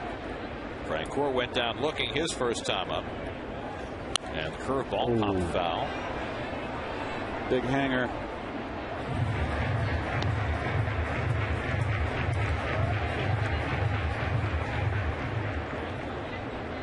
Jeff with just 3 hits in his last 29 at bats. And his strikeouts have begun to rise. 0-2. Do you know, Keith, when you used to miss a hanging breaking ball or miss a hanger down the middle, you used to always stare into our dugout? No. Yes, you used to always turn around and stare at our dugout. Like, I just missed it. It's so funny. How did I miss it? Hit in the air to right field. And plenty of room for Bernardina. So Adelano has now retired 11 of the last 12. The rookie making a nice statement here in New York.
This game coming on 2 swings of the bat. Back-to-back homers by Adam Kennedy and Ryan Zimmerman in the 3rd inning off John Maine, who's thrown 78 pitches through 4 innings and has stayed with the game plan of throwing almost all fastballs. Mets, meanwhile, have done nothing against Luis Adelano, the rookie right-hander. Jonas Schwartz and Joe Benigno will be sharing their thoughts on tonight's Mets-Nats matchup as they debate all the latest in New York sports on the next Daily News Live, presented by Citi, weekdays at 5 on SNY. Adam Kennedy up for the 3rd time.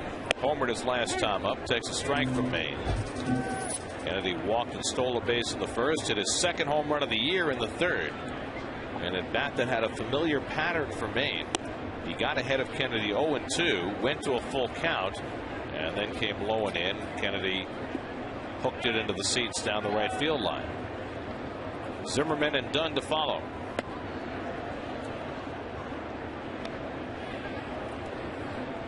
Kennedy once hit 3 home runs in an American League Championship Series game. And he was playing with the Angels back in 02, right? 02. When they won it all. 3-1 to Kennedy. Rally monkeys. And those hammer sticks, or whatever they call it. Thunder sticks. Yes, and they beat on the back of the right fielder of the Giants when the double in the corner. I was just furious. Jose Cruz Jr., right? Yes. Ball 4, and Kennedy is on with a walk. I was at those games. You were on. Did someone put you on the camera? Webby did. But I was at those games, and it was just ridiculously loud. Was that Joanna you were with? Yes, it was. I thought so. It was a pretty hot blonde. I remember going, "What's Ronnie up to?" By the way, it better have been. It better have been. Well, here's Zimmerman, whose home run was probably the more impressive of the two, in that he hit it against the wind into the seats in left field for his 6th of the year. The thing I'll remember most about that World Series was in the 6th game when the Giants were up 5-0, and Dusty Baker came out to take Russ Ortiz out of the game. Was it the 7th or 8th inning, right? Yep. And he took him out, and as he came off the field, he handed him the ball as if to say, as a memento. Save this for your trophy case. We're about to win the World Series. And it all went so long after that. Sure did. That is just bad karma to do that. And then you remember we started Game 7 for the Giants? It was lucky for the Angels. He's in the ballpark tonight. Hit in the air to right field. Hit well. Back goes Frank Cord to the warning track. Reaches to make the catch. Kennedy was around second. He's going to be doubled up if Castillo can retrieve it. And he does. Francoeur with a terrific catch. Kennedy thought for sure it was going to get over his head. It goes as a 9-4-3 double play. Well, nice play by Francoeur against the wall here. This is not an easy play. Nicely done, and I don't know what Kennedy's thinking. It's a moot here that Castillo didn't make the catch because Kennedy was just so... He was already around second base. Poor judgment on a fly ball. Kennedy thought for sure that ball was an extra base hit. Whoops. Come back. That's the 5th outfield assist of the year for Jeff Francoeur. That tosses him to the league lead. And the 3rd one that's come as part of a double play. How about the 3 balls Zimmerman has hit tonight? The line drive seed in his first at bat to Francoeur, the home run, and this one, if it wasn't for the Mo zone, that would have been a home run. Well, go to jail, do not collect $200. He still looks incredulous. But, you know, Francoeur's been making plays out there all year. Even though Jeff has not been hitting, his defense has been first rate. 1-2 to Dunn.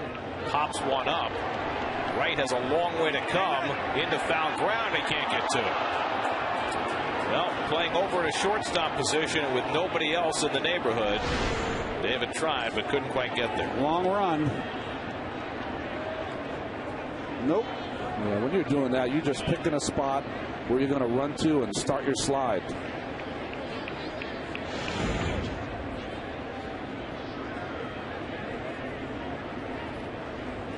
There's the overshift.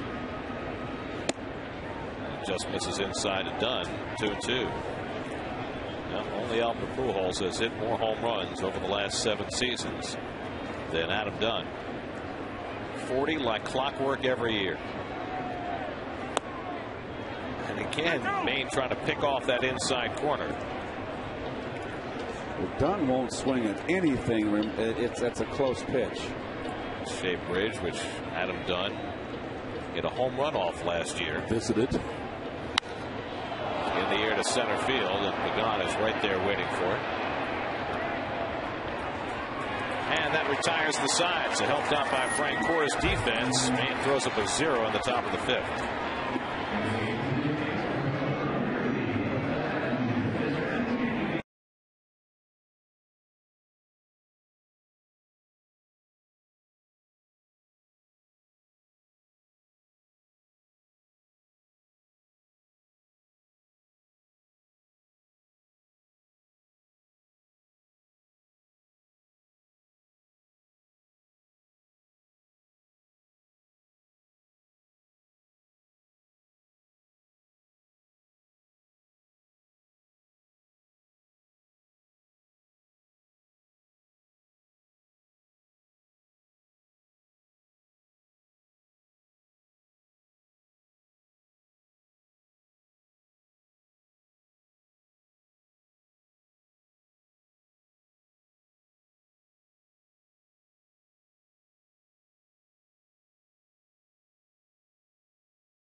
Started against Luis Montalano in his 4th major league start. He's held them to just 2 hits.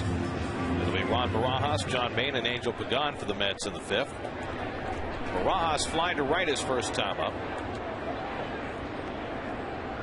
Rod has as big a gap between his on-base percentage and his slugging percentage as anybody in the game. 250 on-base percentage, started the night with a 570 slugging percentage. Everything he hits is a home run. He's drawn only a couple of walks this year. He is a classic all-or-nothing swinger, and it's been a lot of all lately. And he doesn't walk. Yeah. He's only got 2 walks on the year, so he's a hacker. A game-winning home run in Cincinnati in the 9th inning Tuesday. And then the walk-off last year against the Giants on Friday night. 9 home runs, just 1 shy of the National League lead.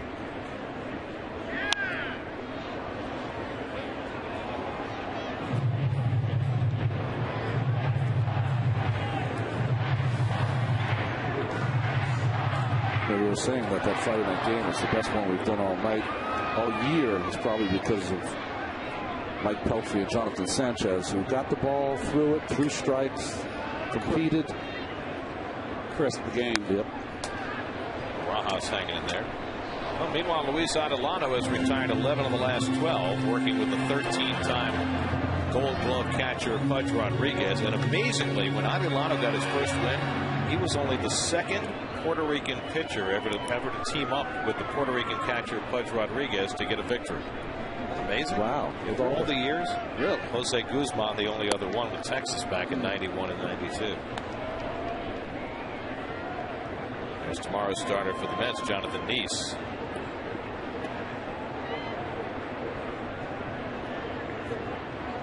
It's quite a line for pitcher celebrating his 25th birthday today. This is with a curveball to Barajas. One of the longer at bats for Rod this year. 2-2.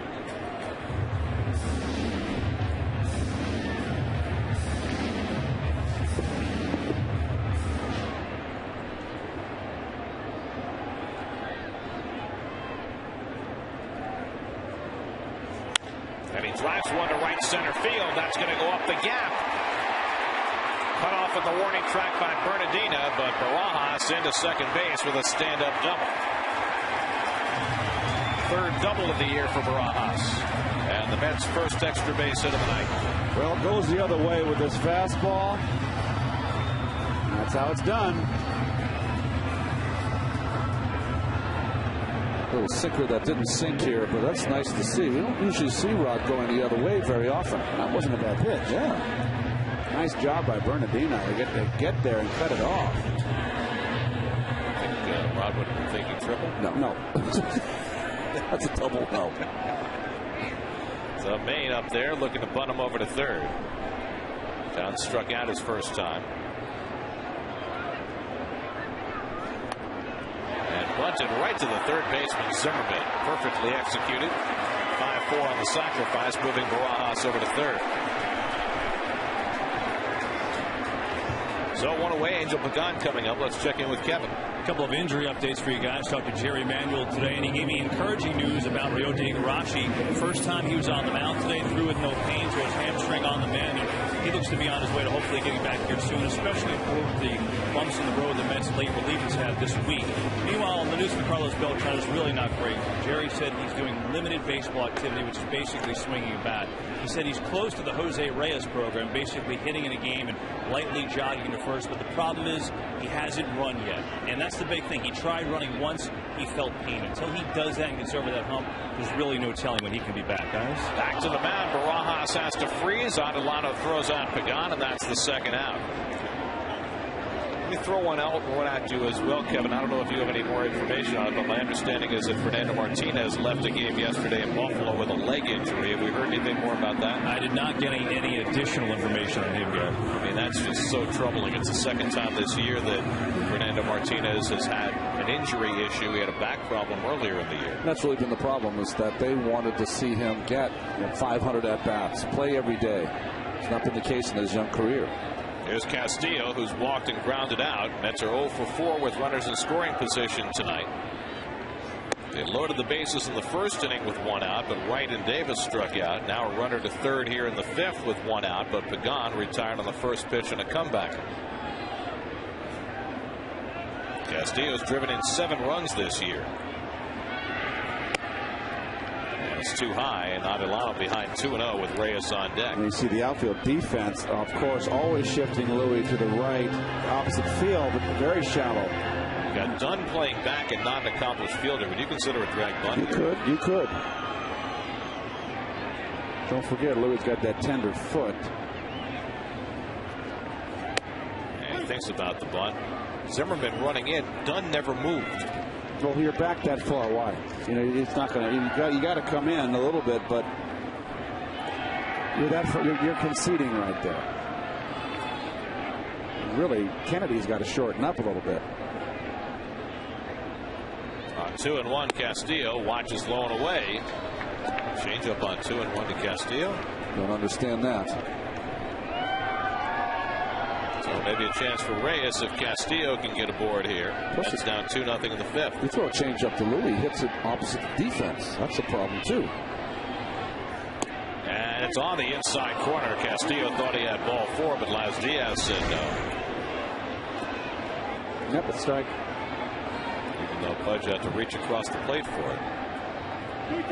It's got to be a hard call for an umpire in that kind of situation.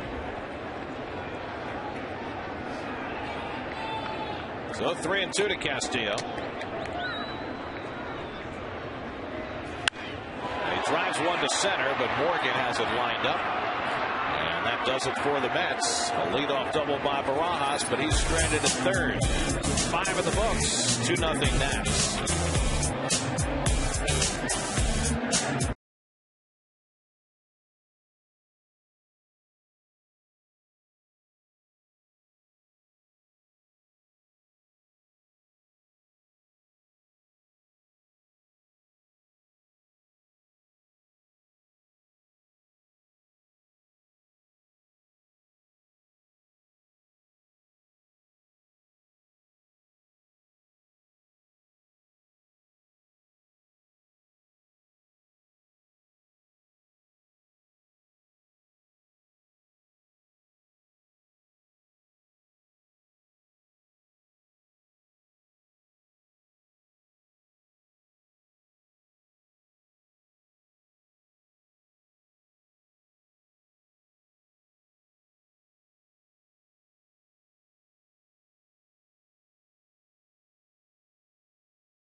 Their series against the Nationals here at Citi Field. Mets Nationals coverage begins with Subway pregame tomorrow at 6:30, only on SNY.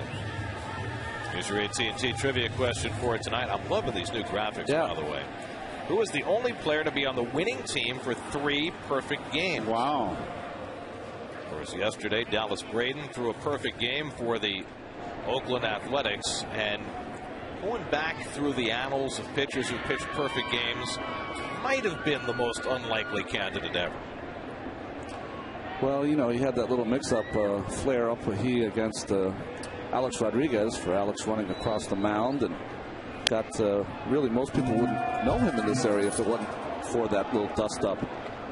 But he just was outstanding yesterday. It's nice for that to happen. He had lost his mom to breast cancer, And this on Mother's Day, getting that perfect game. What a gift. And it didn't make it a play for the final out on Gabe Kapler. The 19th perfect game in Major League history, and the second in 2 years. And amazingly, the Tampa Bay Rays, the victims of both Mark Burley last year and Dallas Braden this year. Well, as far as Braden is concerned, it is even a double notch on his belt that he threw a perfect game against one of the best offenses in the game. Well, I guess he's going to have more than 15 minutes of fame, as A-Rod had alleged. And how about this? Of the 19 perfect games, okay, one was thrown on Father's Day by Jim Bunning, who was the father of 7. And now one's been thrown on Mother's Day. As Willingham hits one deep to left, this will stay in the park. Against the wind, Bay makes the grab for the first long out. And as you mentioned, his mom passed away, and of course there's his grandma who was in the ballpark. And boy, what a poignant moment that was. There were not a lot of dry eyes in the house at that point. Yeah. And just listening to Braden after the game with his voice cracking and all the emotion involved, it was he's an interesting guy. As I think we found out in the weeks prior because of the A-Rod situation. But it was nice to see. It really was. Well, we know where 209 area code is now. Stockton, California. Exactly right. Here's Pudge Rodriguez, who's 2 for 2. He's double to right and single to center.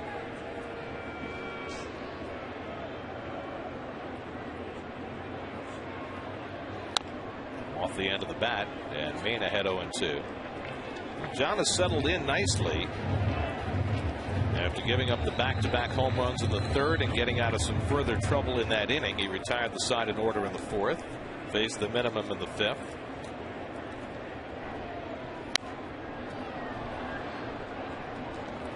Trying to get through the 6th inning for the 3rd straight start. Where's that? They got to get that glove out of there. I hope it's not Josh's glove. I've heard the players throwing their gloves on the field, but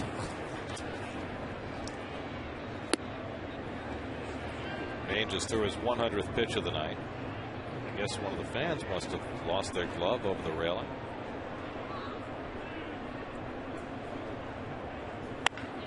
Hit hard, pass right, a base hit for Pudge Rodriguez. What a shot.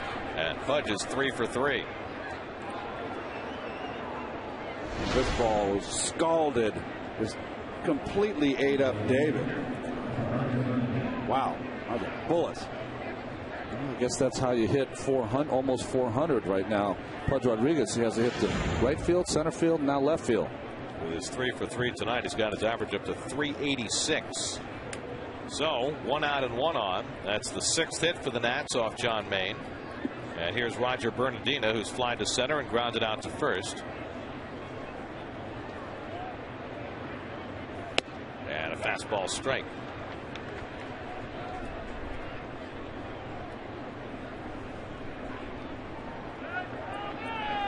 Ian Desmond swinging the bat in the on deck circle.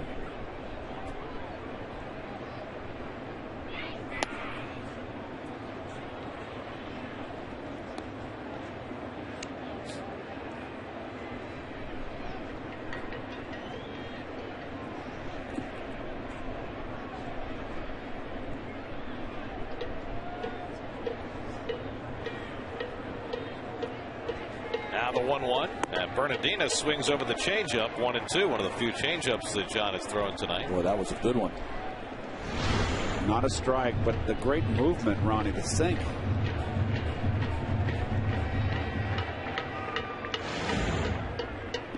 So after throwing mostly fastballs first 2 times around the order, changing the game plan a little bit. 1-2, comes right back to it and misses. 2-2. Veteran Miguel Batista is up in the Washington bullpen. As the Nats move down toward the bottom of the batting order, that'll give Jim Riggleman the choice of whether to bat for Adelano, who's thrown 91 pitches in 5 innings. In a cool evening like this, Batista, the veteran, you want to give him enough time. 2-2. Pudge runs, swung and missed. Throw by Barajas on a hop. Not in time. A stolen base for the 38-year-old catcher, Pudge Rodriguez, as Bernardino strikes out for the 2nd out. Good jump by, he's safe, he got there. The wily veteran. Chris Carlin standing by for a New York State Smokers Quit Line game break.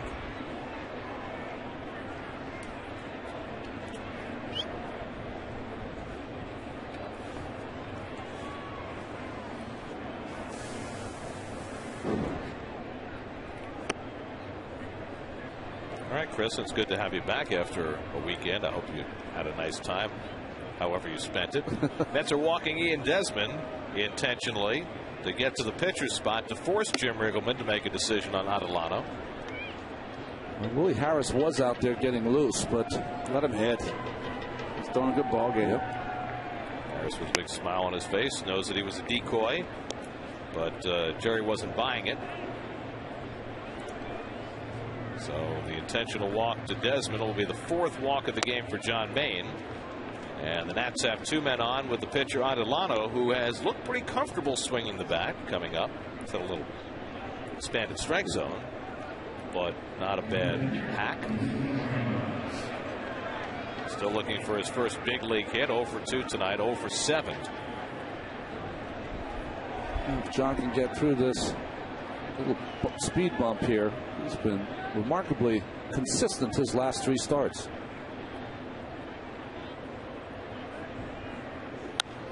And Adelano bloops one down the right side. Davis over, can't get to it. Hits that really hard on that low fence. You know, from the first day that Citi Field opened with the exhibition against the Red Sox last year, that fence has produced some nasty situations. It's so low and in such an awkward, at such an awkward level for a fielder coming over. It's got nice to have all that padding. Yes, it just took that the work. saves you. Yep. It's not low for regular people, but for 6'2", 6'3", 6'5" Davis. I was always afraid of old Shea, Gary, when they had the tarp down the right field line on the roll. And, you know, I jumped up on that tarp a few times and caught some pop-ups. But you could slip there or get underneath that, you know, and break an ankle. Stroke the other way, and that's foul over that low fence. 1 and 2. Well, the Nats have gone 0 for 7 with runners in scoring position. Maine trying to make that 0 for 8. And finish off his night. Rodriguez at second, Desmond at first and 2 out. Maine about to throw his 114th pitch of the evening. Threw 102 in 6 innings in his last start in Cincinnati.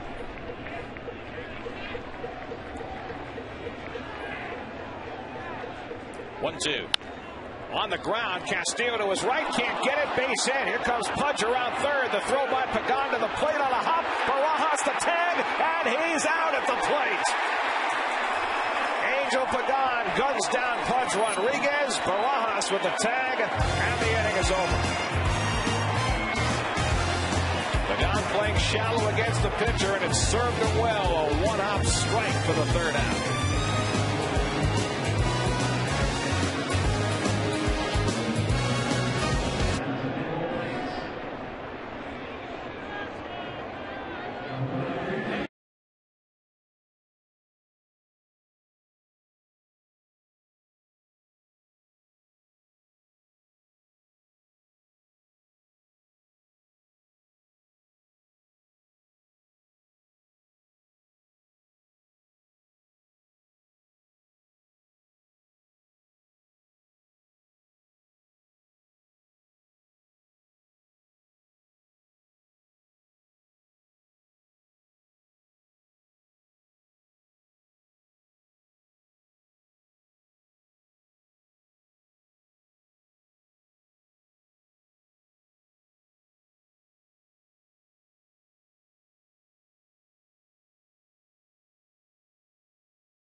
Rodriguez coming home. Let's take a look. There's one angle.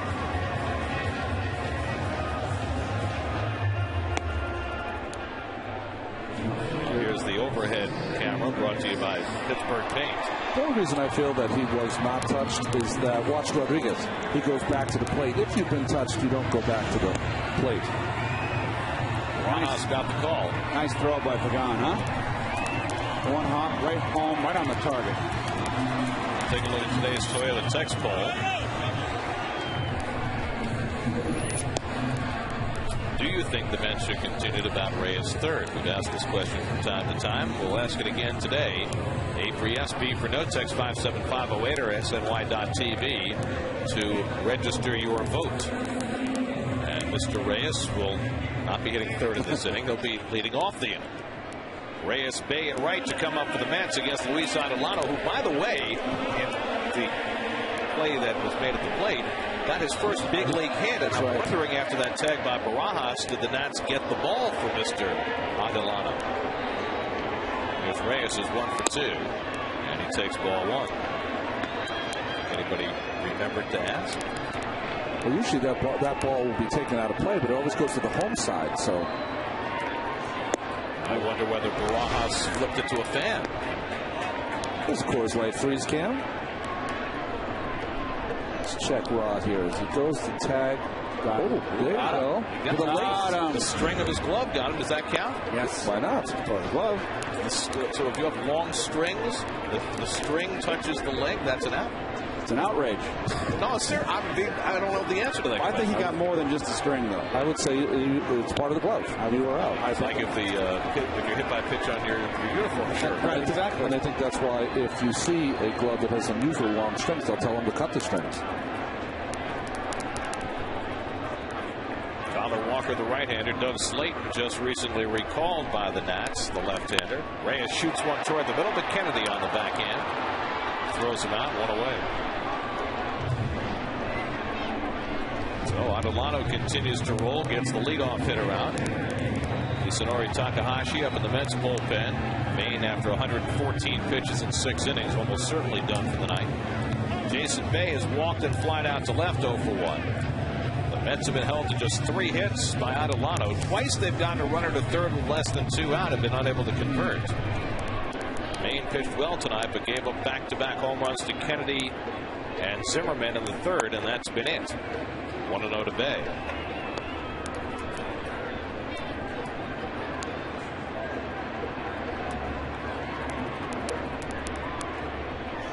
And a liner into center field, a base hit for Jason Bay. And the Mets have their 4th hit of the night. And that'll get David Wright to the plate as the tying run.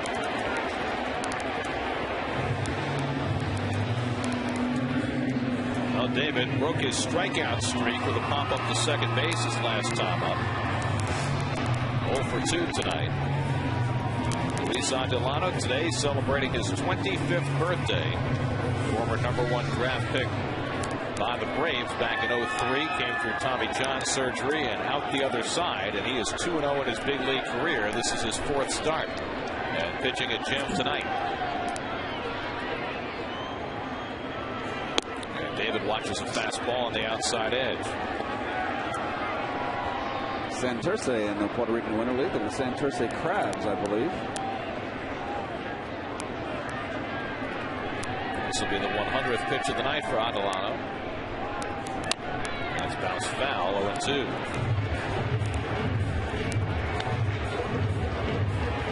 And let's see how they're going to be playing, David. Very deep in left field, but shading a little bit to right. You see Niger Morgan, the other side of second base. Oh. There's the monitor in the dugout showing who's warming up in both bullpens. 0-2 to right, in tight. Well, we've seen a lot of that on this homestand. The Giants must have buzzed David inside 4 or 5 times, and we've seen it at least twice tonight.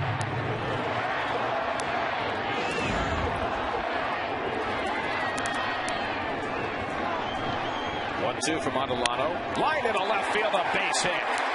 Bay goes to second, and the Mets have the tying runs on base with Ike Davis coming up. So David Wright breaks a dry spell. Right down the pipe changeup. Maybe that'll get David going. He had been 0 for his last 10 with 8 strikeouts. And now he picks up a base hit. Tying runs on base. Jim Riggleman will take the ball from Adelano and bring in the lefty Slayton. This call to the bullpen brought to you by Lincoln Mercury as the Mets try and rally in the 6th. What a stupid.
Review of tomorrow's Mets Nationals game as they debate all the top New York sports stories of the day on the next Loudmouths, presented by Geico, weeknights at 6 p.m. only on SNY. Luis Adelano out of the game after 5 1/3 scoreless, responsible for the 2 men on base, and gives way to the veteran left-hander Doug Slayton. Well, Slayton has seen all of those games with the Arizona Diamondbacks. He was perfect in Syracuse, their AAA affiliate, where 17 scoreless innings and 11 appearances. This is his Nationals debut. Just called up yesterday, and Ike Davis, who has torn up lefties, 7 for 12 with 2 home runs. Will bat here with the tying runs on base and 1 out. That's down 2-0 in the 6th. Ike has struck out and flied to left, 0 for 2. And he bloops one behind the mound. Zimmerman in to grab it, throw back to first, and back out at first base is David Wright. Wright doubled off first base on that little bloop off the bat of Mike Davis. Slayton comes in and throws 1 pitch and gets a double play to end the inning. 2-0 Nats.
Subway, eat fresh. And by Ford, check out the best-selling vehicles in America. Drive one at your Tri-State Ford dealers today. Here's that last play.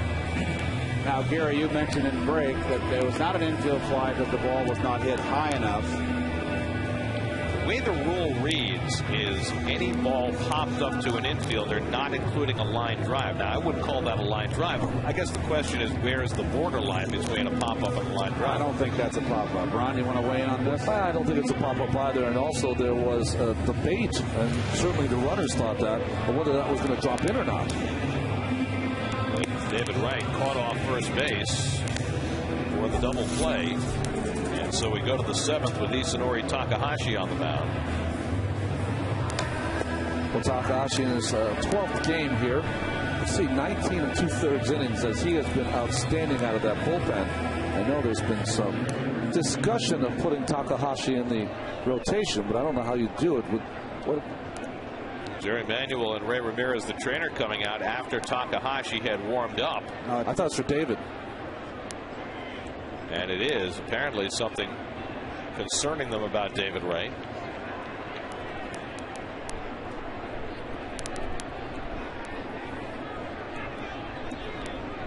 Oh, something when he dove back into the bag, I bet. Jam that pinky.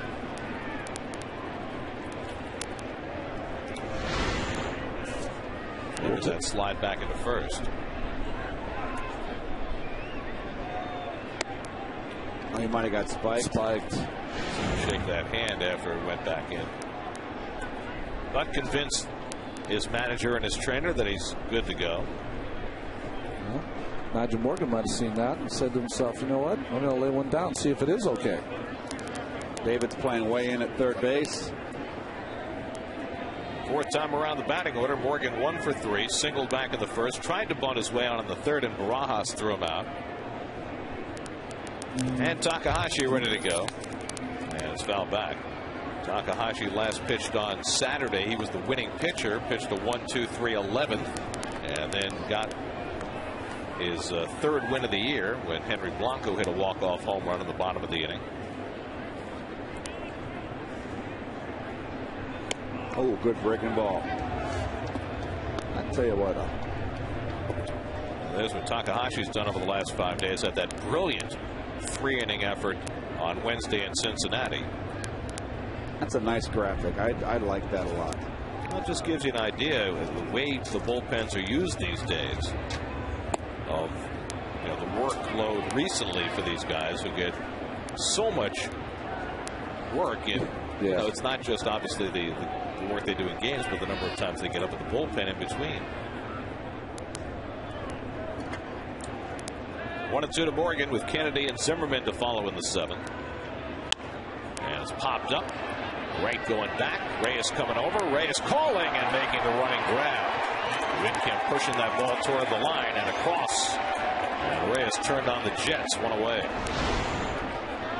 Well, this wind plays havoc with pop-ups and balls in the air. Nice play by Jose. Nice hustle.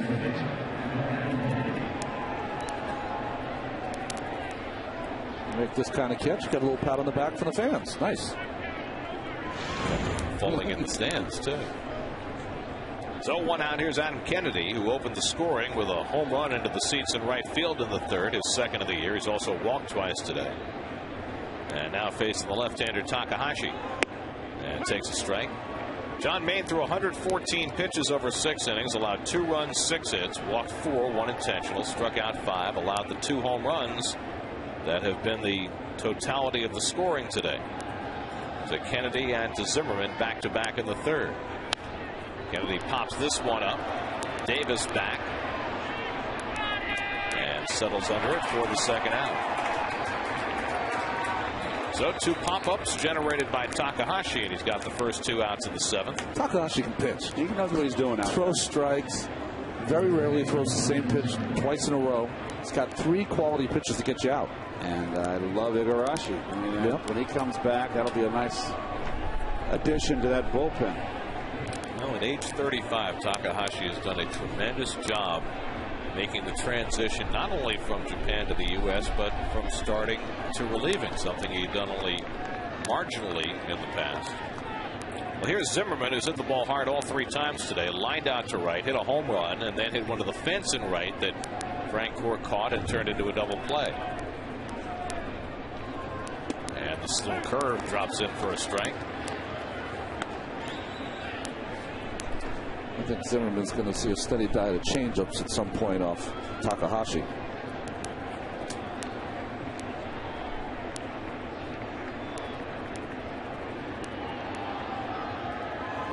Oh, good cut. Got the fastball and fouled it back. 0-2. Wants it in. Right down the pipe. Boy, that's a big leg kick he takes it, doesn't he? Been having himself a fine year, hitting at .325. His home run tonight was his 6th of the season. Completing just about a 5th of the year in the 32nd game tonight. Out to right center, and Pagan gets over. And that retires the side. Another clean inning for Takahashi as he sets him down 1-2-3. 7th inning stretch time, 2-0 Nats.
The only player to be on the winning team for 3 perfect games.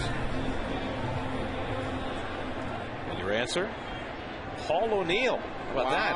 1 with the Reds with Tom Browning, and 2 with the Yankees with Wells and Combs. I should have got that. That's a great question. Of course, he caught the last out in David Wells' perfect game.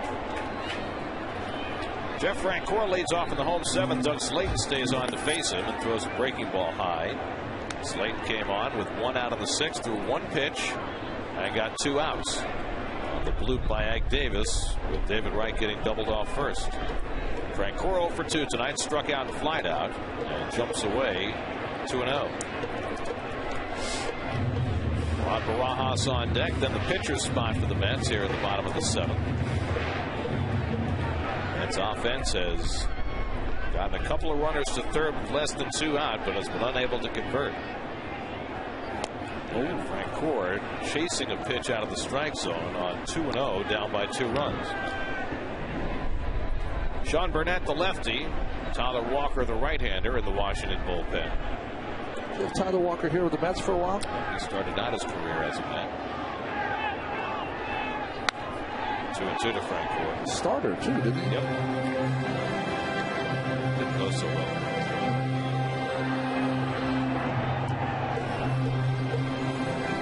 It's a common story, Gary. Tyler Walker has fashioned himself a decent career as a relief pitcher. Absolutely. Gary Matthews hoping for a pinch hitting assignment in the Mets dugout. Francoeur bounces 1 foul. Pedro Feliciano up in the Mets bullpen, getting ready to pitch the 8th inning. Court trying to get something started here in the 7th. Mets have got the leadoff man on 2 of 6 innings so far. Frank Court a 3 for 30 hole. Broken bat. Dunn has to feed the pitcher. The race to the bag, and Frank Court beats him. Slayton was late getting there on the slow roller, and Frank Court has an infield hit. Well, this is the hustle of the Mets here, and it's the pitcher's fault right here, not getting over. He gets beat to the bat. There's no excuse, Ronnie. What you have to do if you're a left-handed pitcher and you make that mistake, you have to reach with your right hand and try to tag the runner. Don't try to beat him to the base. Just reach over and try to tag him. But that's a big faux pas there for Mr. Slayton. So the Mets get the tying run to the plate here in the 7th. And they're leaving Slayton in to face Rod Barajas, it would appear. They've got the right-hander up in the bullpen. Barajas at the plate. The switch hitting Gary Matthews on deck. Barajas with 9 home runs to lead the Mets. It's not a great night for a right-hand hitter to hit a home run, although Zimmerman's already done it on the outside corner of strike. Wind is not blowing quite as hard now as it was earlier in the game, but it's still blowing in from left. They love about Slayton. There's the wind. Changed a little direction is right. It's like blowing a little bit more towards us in the booth. Looped in the air toward right field. Over comes Bernardina. It drops for a hit. Frank Court goes first to third, and the Mets have the tying runs on base. First and third, and nobody out. Rod Barajas with his 2nd hit of the night. Well, nicely placed right here.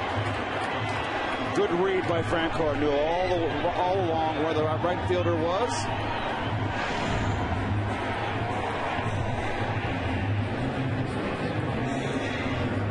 So Jim Riggleman leaving the lefty Slayton in his Nationals debut in to face the 2 right-hand batters, and the Mets get them both aboard. Now Matthews, who has struggled mightily as a pinch hitter. He's 0 for 10 pinch hitting. 6 for 43 overall. And boy, could the Mets use a bust-out at bat here for Gary Matthews Jr. Mets now have 7 hits in the game. And for the 3rd time, they get a runner to third with less than 2 out. Up and away to Matthews, 1-0.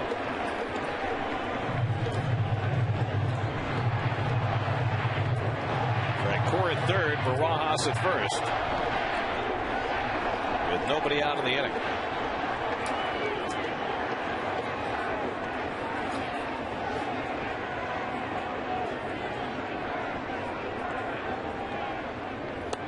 And a strike to Matthews, 1-1.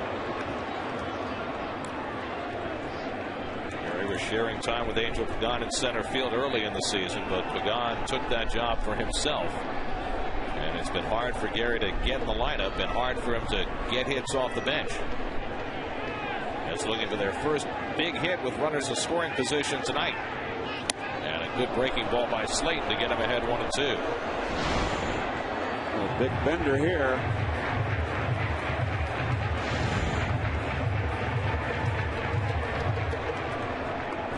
.30-year-old Doug Slayton just called up yesterday.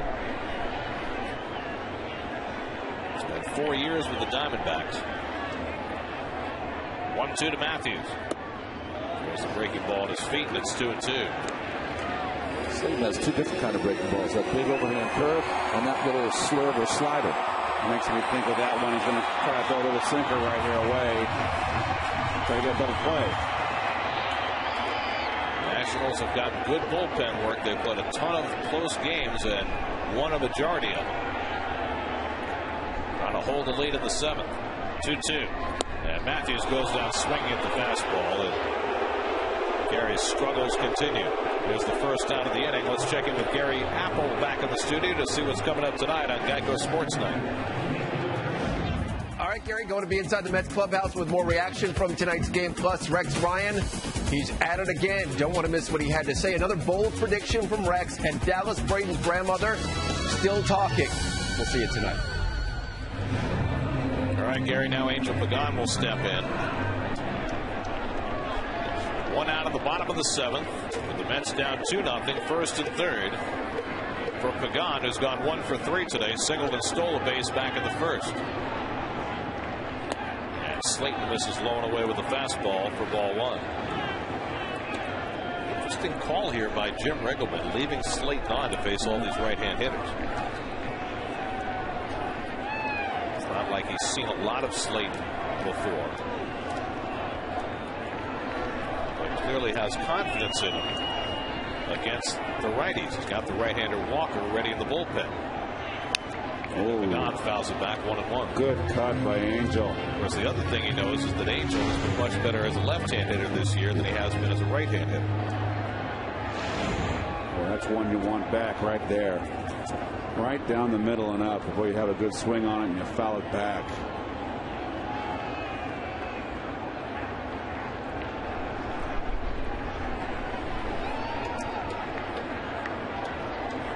Here's the 1-1. Foul at the plate. And that one sends Pagan hobbling away. 1-2.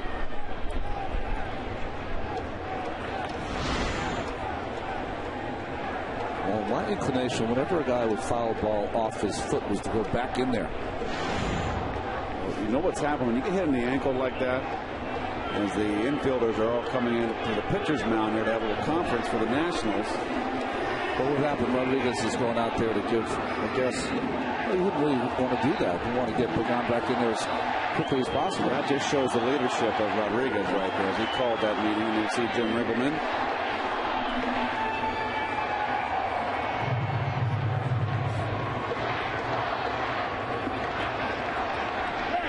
Pagan stepped back in, but asking for time.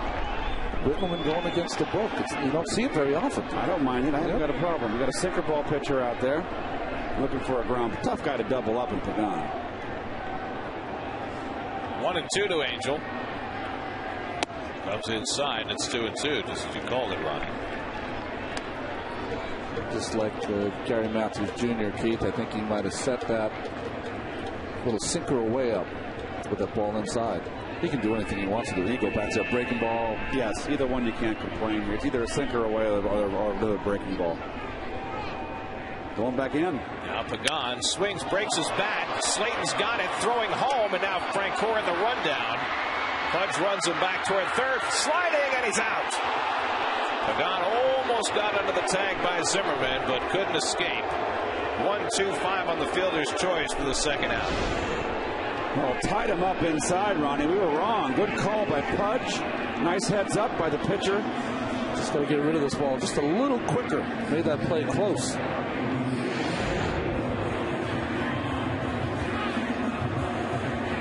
So Slayton doing the job, shattering Pagan's bat. Now they're 2 out. Well, contact play here. Obviously contact, Keith. You're right. Francoeur gives a little fake and then tries to get under. It looks like he did get under that tag. Let's watch that again. Let's see if he gets under it before. No, good call. Got the heel of his hand down. I don't think he got his fingers to the bag. Good call by Wally Bell. So now 2 out and 2 on for Castillo, who is 0 for 2 in a walk. And he lines one over short, base hit. Barajas, a slow runner being waved around third. Willingham hesitates, now throws home the slide. He's safe. That little hesitation by Willingham in left field allows Barajas to score the first net run of the night as Castillo drives him in with 2 out, and it's 2-1. Well, big RBI right there. And there's the double clutch. And give Chip Hale credit. Make him make the good play. Aggressive third base coaching right there. And he's in. Well, Barajas made the tag on a play at the plate. Now he's safe on a play at the plate. The Mets have the tying run in scoring position. Jim Riggleman coming out to make a pitching change. Takes the ball from Doug Slayton. Mets had been 0 for 8 with runners in scoring position, but Castillo changes that. Tyler Walker coming on for the Nats to try to protect a 2-1 lead in the 7th.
Comes in to try and put out the fire as Jose Reyes steps in with 2 out of 2 on, and the Mets down by a run in the 7th. Reyes 1 for 3 tonight. Went inside from Walker, 1-0. Walker appeared in 32 games last season, 2 stints with the Philadelphia Phillies, but was not on the roster for any of the postseason games. See him digging in that glove for that split finger. He's given up 4 home runs in 16 innings this year, but what's notable is it's been so much tougher against lefties than against righties. And it misses high to Reyes, 2-0. Tyler Walker began his career with the Mets. The Nats have been extraordinary in 1-run games this year. So he had 7-0 in 9 innings, 7-3 overall, and 11-5 in games decided by 2 runs or less. We're up by a run in the 7th tonight, and Reyes takes on the outside corner, 2-1. Jose has had 1 career at bat against Walker. He's 0 for 1. Gone at second, Castillo at first. Good speed on the bases with 2 down. Doug Slayton went an inning and a third in relief, gave up 3 hits and a run. Reyes bloops 1 foul. Pudge comes back for a look, but it's out of play, 2-2. Interesting. Walker gets that grip, but if he's not throwing split finger, he changes it before he gets into the glove. Maybe that's why he's tipping his pitches a little. You need to bring that split finger into the glove, then you change the grip. Probably going to throw one now, so we'll see him probably not change that grip. Let's see. There's a split finger grip.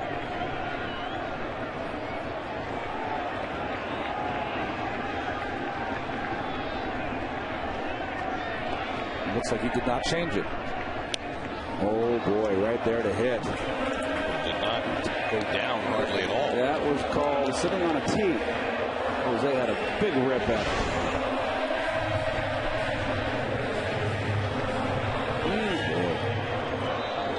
Hang a splitter just like you hang a slider. With the same effect. Trust me, I know. 2-2 to Reyes. He just changed the grip, so it's either going to be fastball or slider. Oh, way up high. 3-2 now. Well, Niger Morgan likes to play shallow center field, but look how shallow he is against Reyes. Well, Jose would love to hit one over his head and run all day. He can get inside the Parker.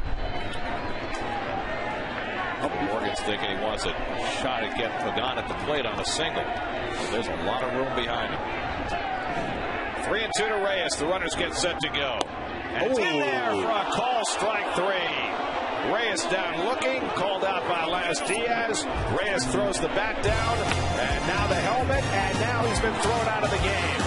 Wright got ejected yesterday. Reyes gets ejected tonight. Mets get a run and trail 2-1, and now they've got to replace their shortstop.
Reyes threw his bat down and then threw his helmet down, ejected him.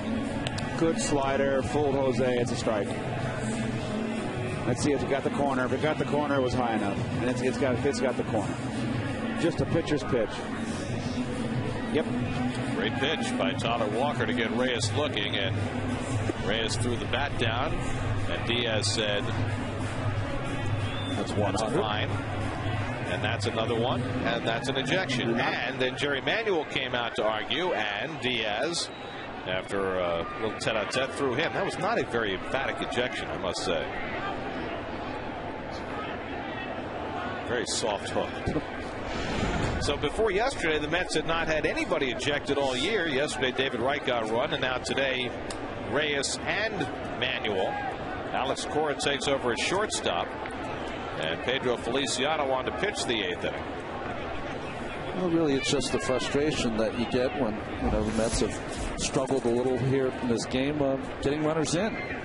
See the record of Pedro Feliciano. That one loss, of course, was that walk-off home run he gave up to Orlando Cabrera a week ago. Adam Dunn, first man to face him in the 8th inning, with the Nats now up 2-1. And a swing and a miss at a fastball, 0-1. Dunn is 0 for 2 in a walk. This is the guy in the lineup that Feliciano prepares for when he gets ready to face the Nats. Oh, Feliciano gets all the big left-handed bats, doesn't he? Ties him up inside, and he went around. Wally Bell with the call, and it's 0-2. Well, when he faces the Phillies, he's got 3 guys to worry about. With Utley and Howard and Ibanez, but really with the Nats, this is the guy.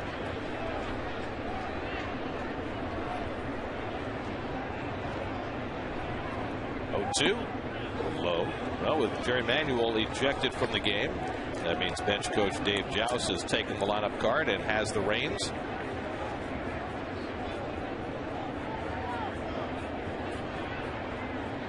And he and Dan Worthen will figure it out between them, with Jerry back at his office. Or somewhere at the top. Well, there used to be a day when the manager would just be down the tunnel and relay instructions to the bench. Nowadays, you can do it with text, right? Are you allowed to do that? I don't know. Who would know? I don't think you're allowed to use electronic communications. Pulled down to first, off the glove of a diving Davis, and down the line. Dunn heads for second. Francoeur has to go all the way into the corner to get it, and Dunn pulls in with a leadoff double.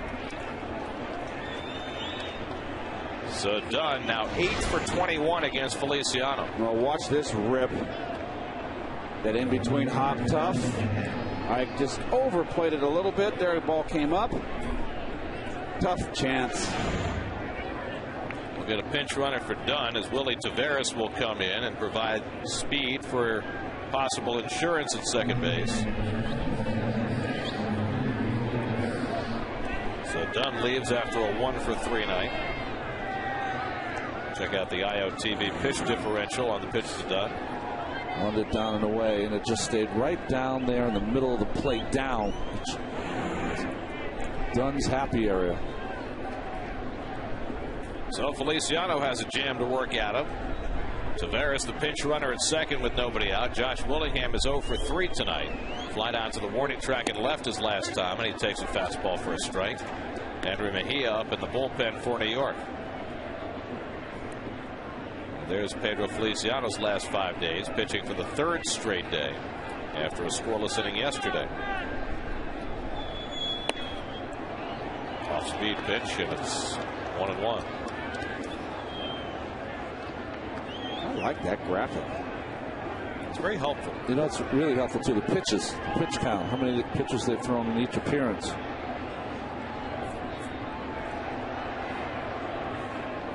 Feliciano got a couple of days off in there after he'd been in 4 straight games. And now after those 2 days off in his 3rd straight. Mets are in a stretch of 17 straight days without an off day. And that has an impact too on the use of the bullpen. Willingham floats one over short, base hit. Taveras held up, so he'll go to 3rd and stop there. And the Nats have runners at 1st and 3rd and nobody out. Well, Dunn could have done that. Well, not a very good read, huh? Right. It was Wilt Chamberlain playing short.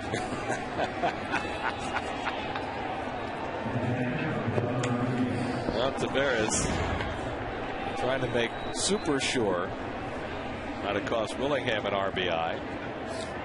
Dan Worthington will head out to the mound. And remember, with Jerry Manuel having been ejected, we don't know whether Dan is making the pitching changes or whether that's going to be left to Dave Joust. So we'll watch here as he talks to Feliciano, who's given up 2 straight hits. Pudge Rodriguez is already 3 for 3 in this game, is coming up. Chip Hale trying to provide a little assistance behind Dave Joust with that lineup card on the wall.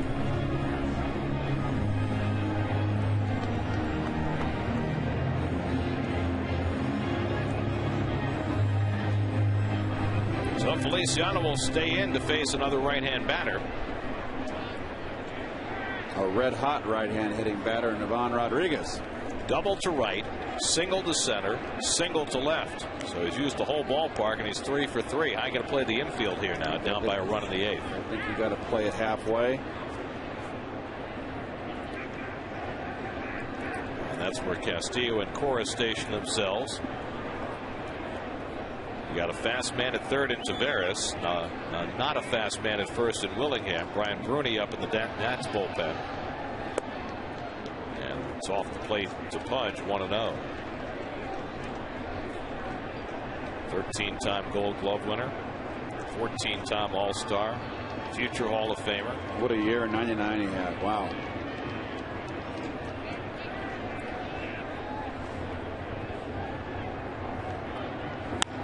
Flared into right field, and Pudge Rodriguez has his 4th hit of the night. That chases home Tavares, and it's 3-1 Washington. 3 straight hits off Pedro Feliciano, a 4 for 4 night for the future Hall of Famer, and the Nats get that run right back. Good hitting by Pudge, and just looking not to pull, just looking to go the other way on Pedro. The whole way. He's never going to pull that ball and risk a double play.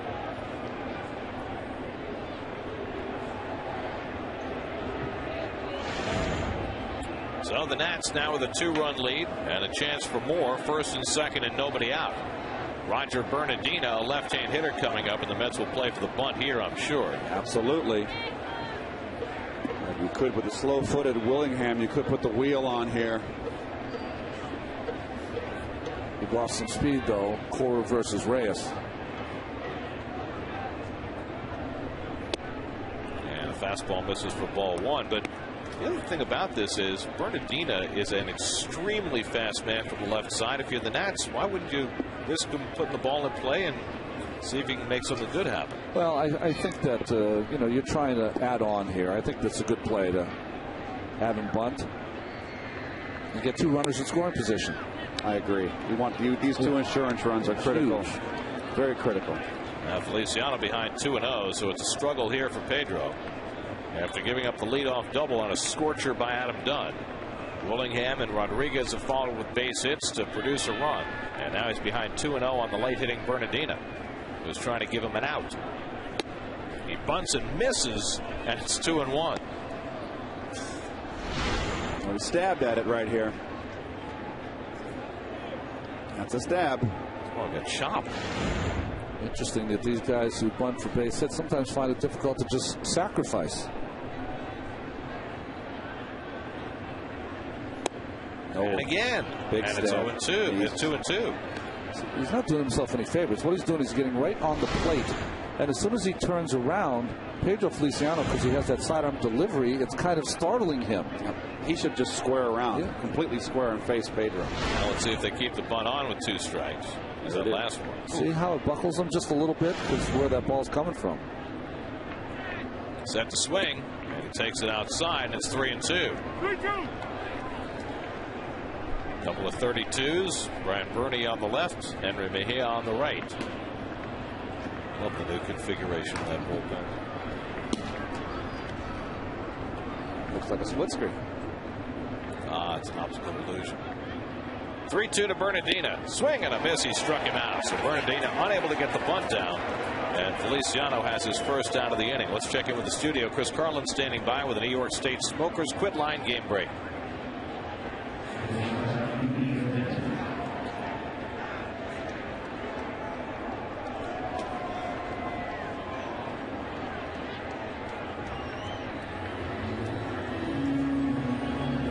All right, Chris, and here we'll have a pitching change. Henry Mejia will come out of the bullpen to face Ian Desmond with 2 aboard and 1 out, with the Nats having scored a run in the 8th. They lead 3-1. So Feliciano exits, Mejia in, and we'll be right back.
Tonight's Mets-Nationals matchup with up-to-the-minute news, insight, and opinion on Mets Blog, presented by Verizon. Featured on SNY.TV, your online home of all things New York sports.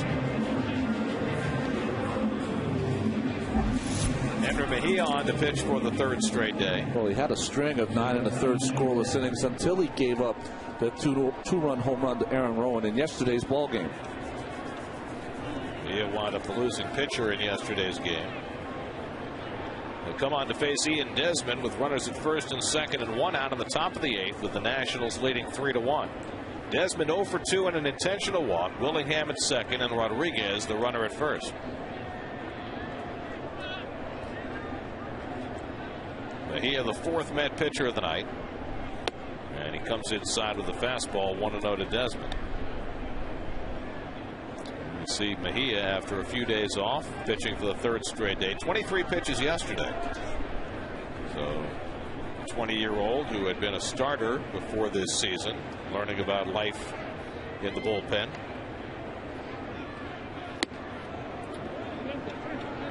And more as this season has gone along, Mejia pitching in highly leveraged situations. He's earned it.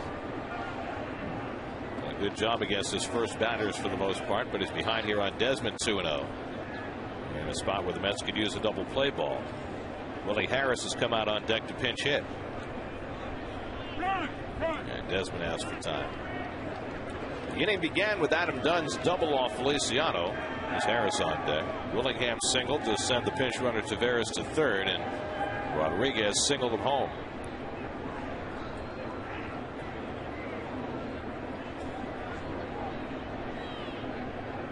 Desmond hits a double play ball right at Castillo. They'll flip to Cora, back to first, and they double up Desmond. 4-6-3 on the double play to end the inning. Washington adds an insurance run. The Mets come up in the bottom of the 8th with Jason Bay to lead off.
Nationals continues tomorrow night at 7:10 p.m. Tickets start at $11. Visit Mets.com or call 718-507-TIXX for your tickets now.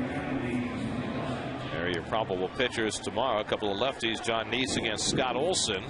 And then Wednesday afternoon, Mike Pelfrey against Craig Stammen to close out the homestand. Changes for the Nationals as we go to the bottom of the 8th. Adam Kennedy moves from second base to first base. Alberto Gonzalez is in to play second, and Willie Taveras, who pinch ran, stays in the game in left field. That's Taveras, not Harris, although they do sort of rhyme.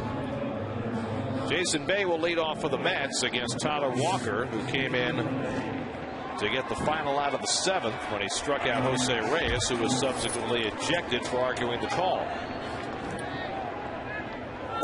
Bay is 1 for 2 in a walk tonight. Single to center his last time up. It'll be Bay, then Wright and Davis for the Mets against Walker. And Jason pops one up in foul ground. Rodriguez coming back for a look, but that blows out of play. The defense that the Nationals now have in their outfield might be the fastest outfield defense you can put together in the National League, with Willie Taveras, Nyjer Morgan, and Roger Bernardino. Yeah.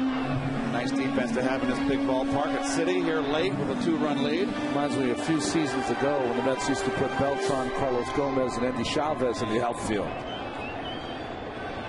Well, Gomez had a few missteps. Yeah, but fast. Yes, he was. I'm not saying he's always going to catch it. He certainly could fly. Bay takes a strike, and it's 1-2.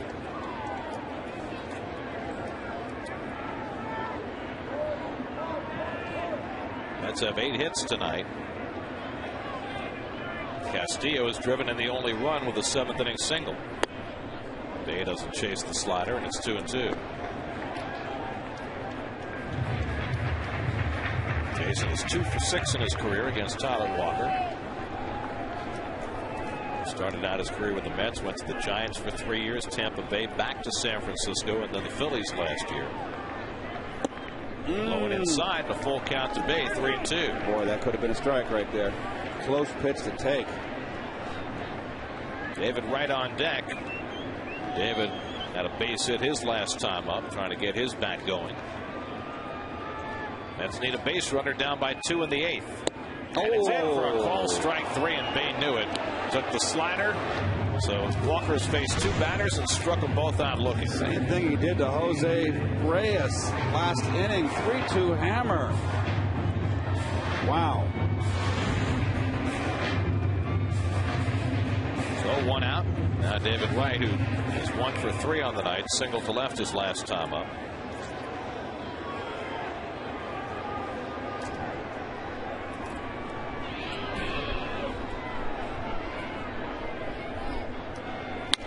Ground ball toward the middle of the diamond, off the glove of Desmond, and Wright is aboard. An infield hit for David Wright, his 2nd hit of the night, and the Mets will get the tying run to the plate. Well, he had it. Ball just kind of hit the heel of his glove.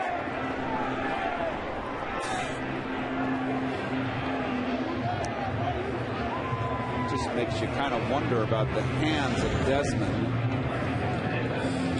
Jim Riggleman is on his way out to the mound. He's got the left-hander Sean Burnett ready in the bullpen, and he'll bring him in here to face Ike Davis. With 1 out and 1 on in the 8th, and the Nats trying to protect a 3-1 lead. So Burnett on his way in, and we'll be right back.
chilly out there outside on the roof of the GE building, don't you think? Yes.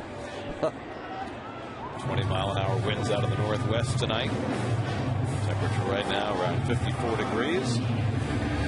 As we move through a Monday evening in New York, Sean Burnett comes out of the Washington bullpen. Split time with Pittsburgh and Washington last year, appearing in 71 games. He came over to Washington in the Lastings Millage deal. Left-handed hitters hitting 316 off Burnett. It's his job to get the lefties out, so it's been tough for him so far this year.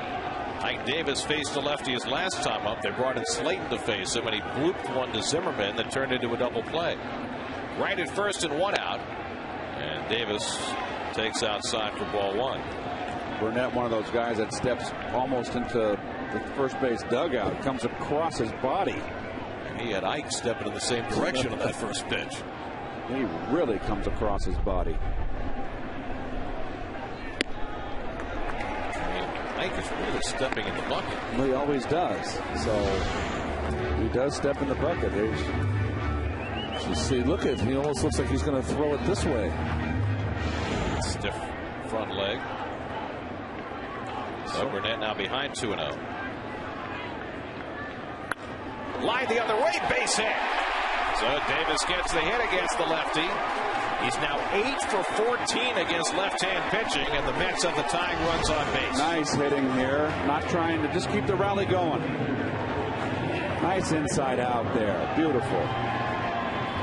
Explain, Keith, how he could step toward the first base dugout and still be able to take that pitch the other way. That pitch was in. That's why it was more of an inner half. And, you know, we've seen him have to reach a lot for the outside corner. Now we're going to have a flip-flop here. He also keeps his upper body somewhat stable, and he has extremely long arms. That helps. Now Brian Bruni will come out of the Nationals bullpen to face Jeff Francoeur with the tying runs on base. Here's your IOTV pitch differential. We wanted that outside, and like we've seen, most of the hits that he's gotten off left-handers have been balls inside. So you see how if you can pitch him away, he's going to, you have a better chance of getting him out.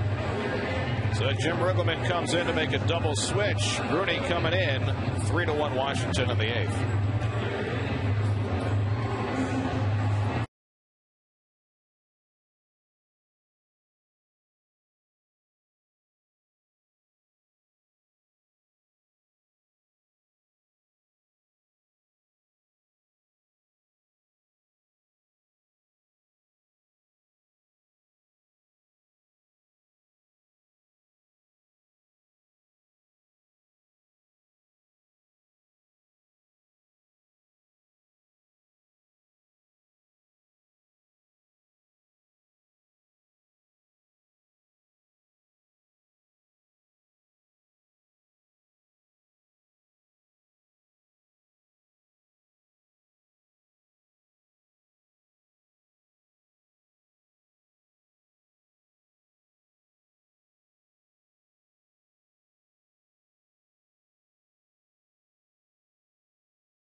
Jeff Francoeur steps in against the new Washington pitcher Brian Bruni.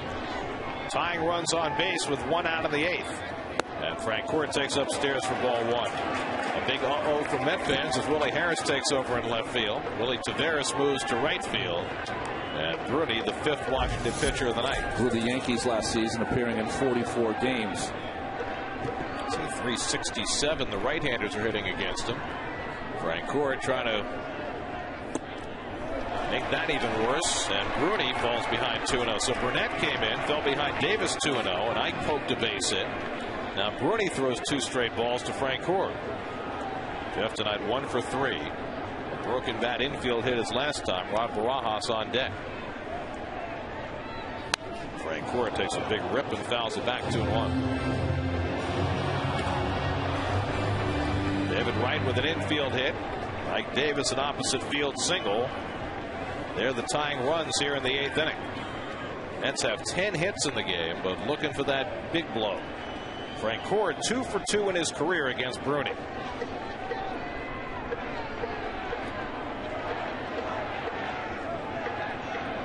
Two-1. Swing and a miss at the fastball. 2-2.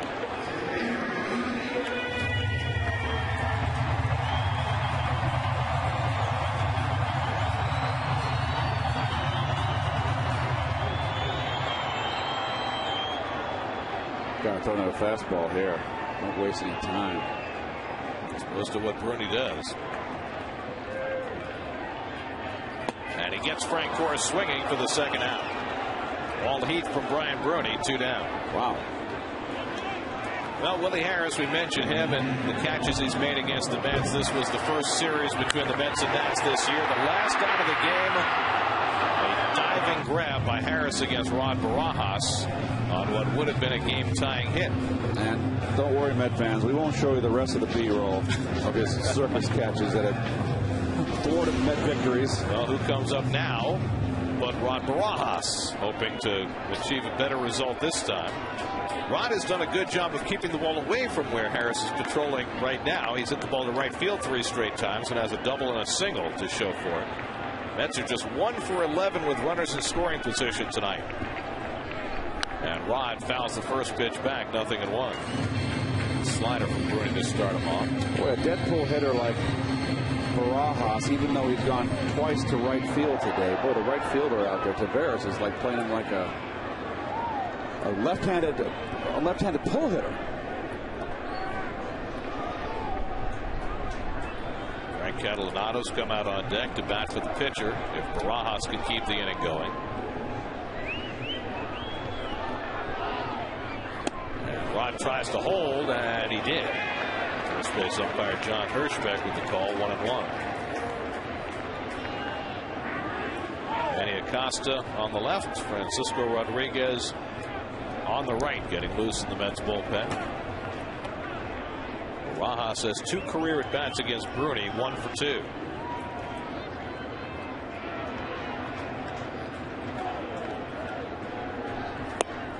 Slider off the plate, and it's 2-1. What's a little cutter that Bruni developed, being in that same bullpen as Mariano Rivera. You know, now he's put himself 2-1 in a position where he's going to pretty much, you can gear on a fastball. It's a good role model, but not everybody can throw it quite as well. Exactly. Rod's going to start this bat early on this pitch, I'll tell you that. To keep it away. 2-1 to Barajas. Whoa! Off the glove of Pudge, and now the tying run moves into scoring position. That is a big, wild pitch to move the runners to second and third. I don't know how you can throw the pitch that wild on a 2-1 pitch where you have to throw a strike. Wow. Some things I can analyze, guys. I can't analyze that. So now a base hit could tie up the ball game with Wright at third and Davis at second. 3-1 to Rod Barajas with Catalanato on deck.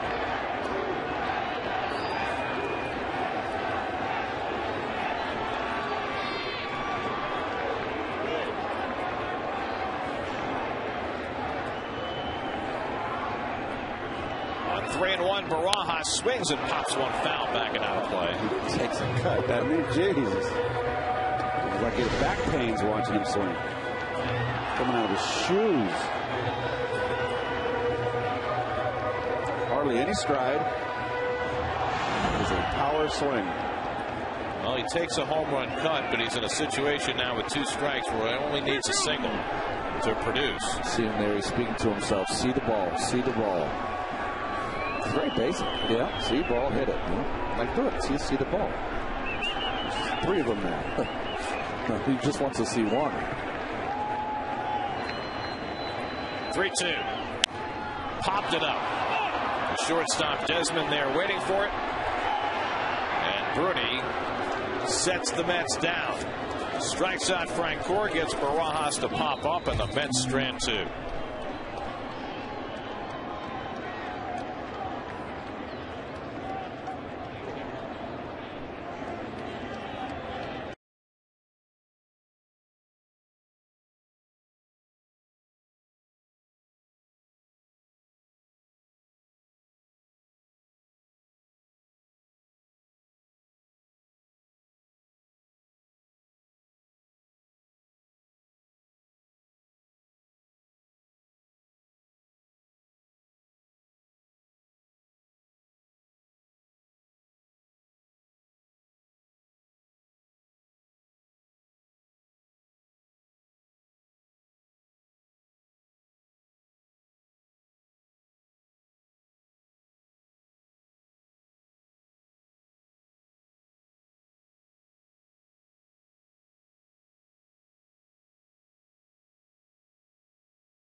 Reyes should continue to hit third, and a 3-1 majority says no.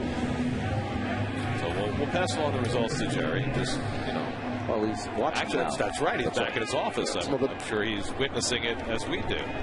Miguel Batista is up in the Nats bullpen, and that's fascinating because Matt Capps has been perfect as the Nats closer, but Jim Riggleman said after Capps got his 13th save yesterday that they had to back away from him and not use him as much. So perhaps Batista and not Capps will get a save opportunity tonight.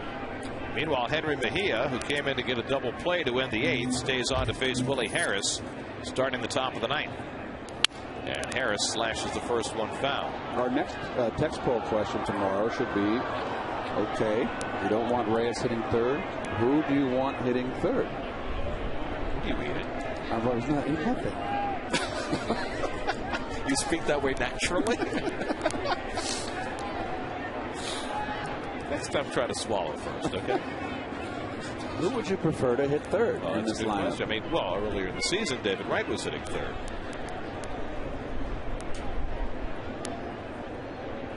Ooh, curveball from Mejia for a strike 0-2.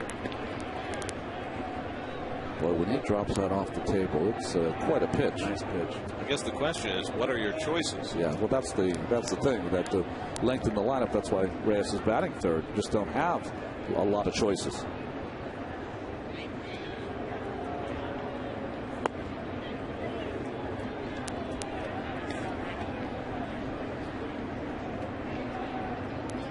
Henry Mejia, after throwing 23 pitches yesterday,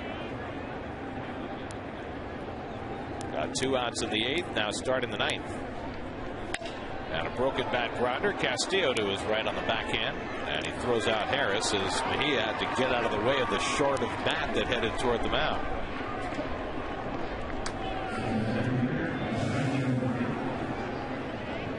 So dangerous, man. Nice play by Luis. You see Mejia running away from that spear.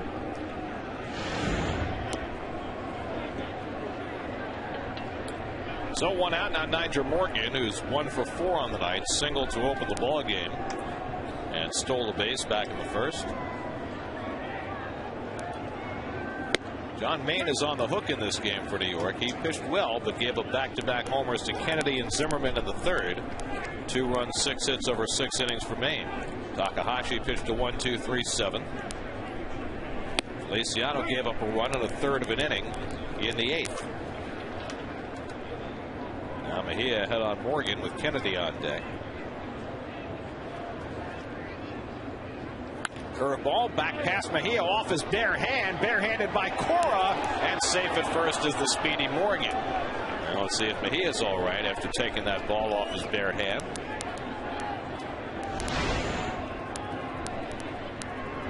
We see this more often than not. The guys that follow through towards the first base side always have that bare hand out there, and it's just something you'd love not to do. But they definitely caught him on the hand. Looks like it got him near the base of the thumb. Maybe more toward the wrist. As Ray Ramirez, the trainer, is out there having a look at it. Yep, you're right, Garrett. Got him on the fat of the thumb. I think he's going to be okay. Take a toss if you want.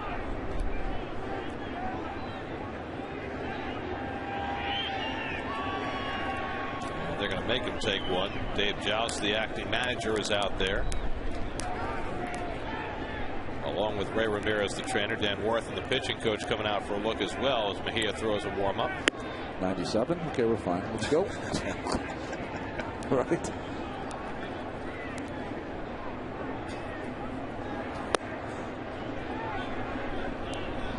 And looks like he'll be all right. That was the 11th hit of the game for the Nats, by the way. And now you got a fast man at first in Morgan that Mejia's got to pay attention to. There's a replay. Goes like freeze cam.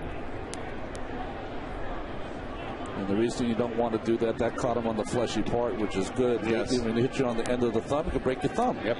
You get what's called a gamekeeper's thumb. It bends that thumb right back and it ruins all the ligaments. Which is the last thing the Mets would need with their young phenom.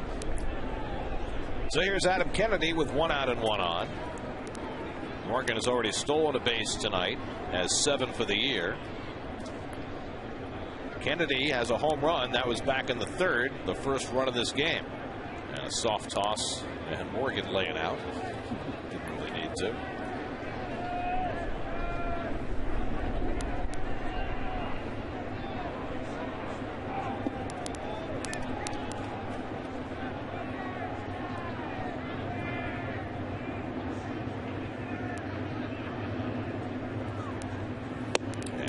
Ball wide to Kennedy, 1-0. Manny Acosta getting ready in the Mets bullpen in case Mejia needs help here in the ninth. You can put a hit and run on here. Got a favorable count. Put the runner in motion.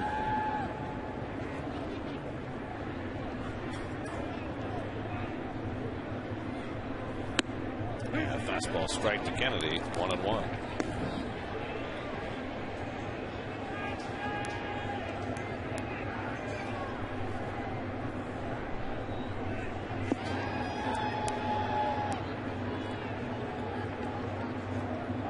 Morgan off first with 1 out. And it's foul back. 1-2. And since getting hit on that thumb, he is not throwing as hard. Stinging him, sure. Well, the fastball when he came onto the 8th inning, which is normally 95 to 97, was more like 93. Now it's 91. And perhaps that's a consequence of pitching a third straight day, in addition to just getting hit on that thumb. 1-2 now to Kennedy. And breaking ball low inside. Delayed steal by Morgan, and he makes it safely. Nice job by Nyjer Morgan on the delayed steal. His second steal of the night and his 8th of the year. Nice execution of this double of the delayed steal. You kind of feel when you do that you're out in the middle of nowhere's land, and it's all a matter of deception. He played that beautifully. Picked the right pitch to run on, too. Breaking ball from Mejia. Poor Henry Mejia almost got a little bridge there by the throw by Barajas. He hit the deck. Watch this, Keith. Down. Ouch.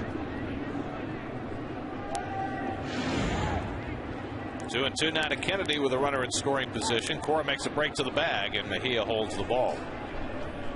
Cora playing shortstop because Reyes was ejected, arguing a call third strike, and that could come into play in the bottom of the ninth. Cora is the fourth man due up. Mets will have the pitcher's spot, then Pagan, Castillo, and if anybody gets on, Cora. Little dribbler off the leg of Kennedy, and it's still 2-2. Morgan's already stole third once tonight. This would be a maybe, 2 strikes, maybe not. No, you don't want to steal with 2 strikes. You can have Zimmerman up. He's red hot. Yep. You want Zimmerman. You don't want to take the bat out of his hand.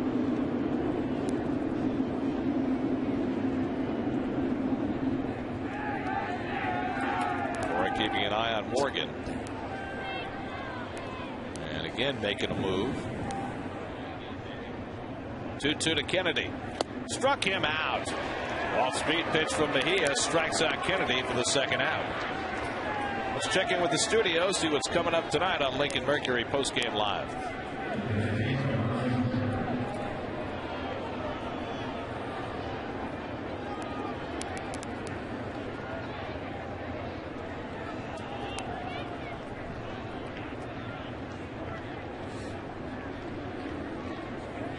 All right, guys, we'll look forward to that. Thank you. Meanwhile, Ryan Zimmerman steps in. Zimmerman homered against the wind back in the third inning, and the Mets, I think, are going to walk him intentionally in the spot. Remember, you don't have Dunn behind him. You've got Willie Taveras. That'll walk him here. And so the intentional walk upcoming to Zimmerman, and that will get Taveras to the plate with 2 men on. Dave Joust, the acting manager. Jerry Manuel was ejected right after Reyes was tossed out in the 7th inning by Laz Diaz. A lot of experience there. Dave Joust managed 3 years in the minor leagues. Chip Hale 6. Dave also was bench coach for the Orioles and for the Dodgers, and briefly for the Red Sox. He reminded us when we talked to him in Cincinnati. That's right. Chip Hale helping out as well. That's third base coach Howard Johnson on the left. Refer to bullpen by committee, managerial style by committee. Hey, there was a time when the Chicago Cubs in the early 60s did not have a manager. They had a committee of coaches who managed the team. Not all that successfully, I might add, but it was a different kind of an idea. As Danny Worthington come out to speak to Mejia. Probably just wants to take a temperature on that thumb.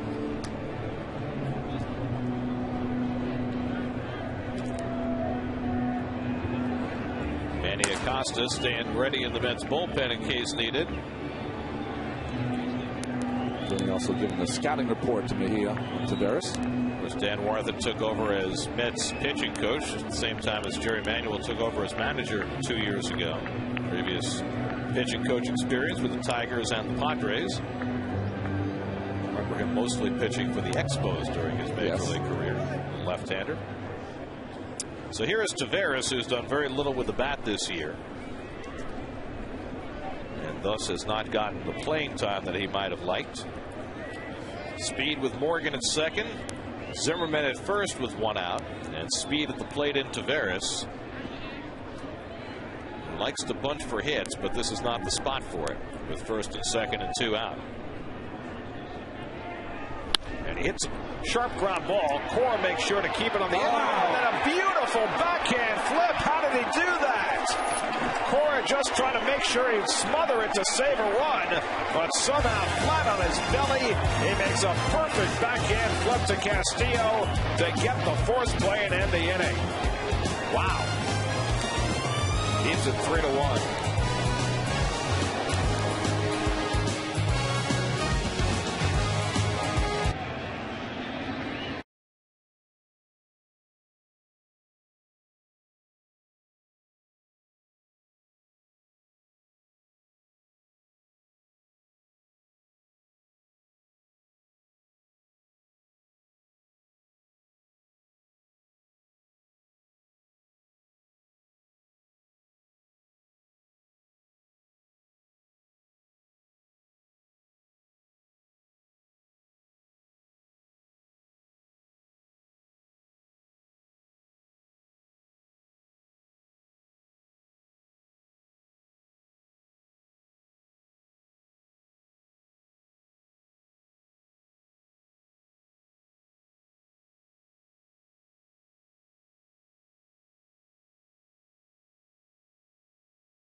Best in HD free with IOTV. By Hager, established 1926. Your own great moment starts at Hager.com. By Taco Bell, tired of eating the same old chicken sandwich for lunch? Head over to Taco Bell for the new premium chicken tortada with more flavor and a new shape. It's like a sandwich, but better at participating locations for a limited time only. By Rums of Puerto Rico, the rum capital of the world, and by Mercedes-Benz. Experience truly great engineering today at your authorized dealer. Frank Catalanato leads off in the last of the ninth against Miguel Batista getting the save opportunity. Well, he's got 39 career saves, most of that done in 2005 when he was with Toronto, when he had 31 saves in 71 games. Catalanato pops one foul and it's 0-2. Matt Capps is the normal closer for the Nationals, and Tyler Clippard is generally their setup guy, but both of them have been so heavily used that Jim Riggleman is trying to stay away from them tonight. And goes to Batista, who's filled every role in his pitching career.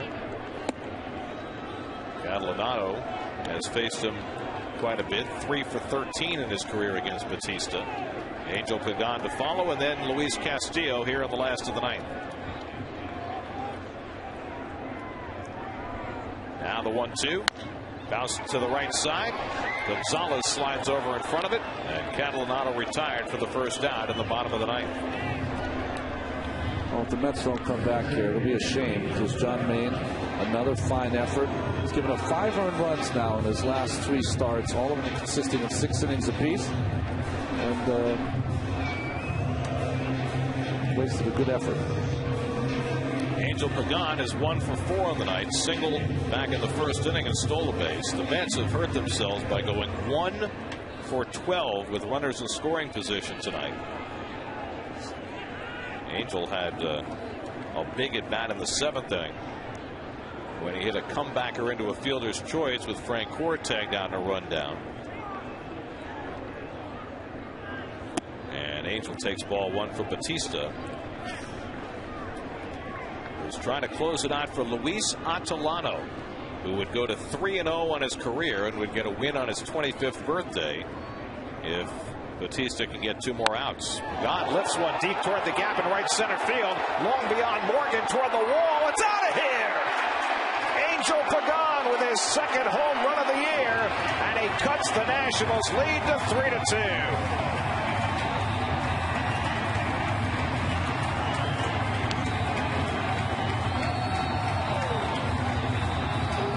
That was a long poke off the bat of Angel Pagan.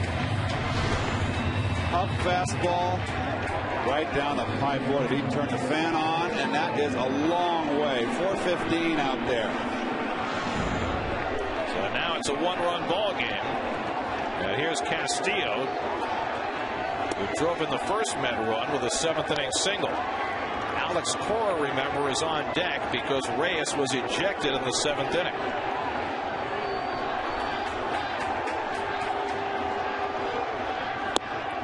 It's low and inside to Castillo, 2-0.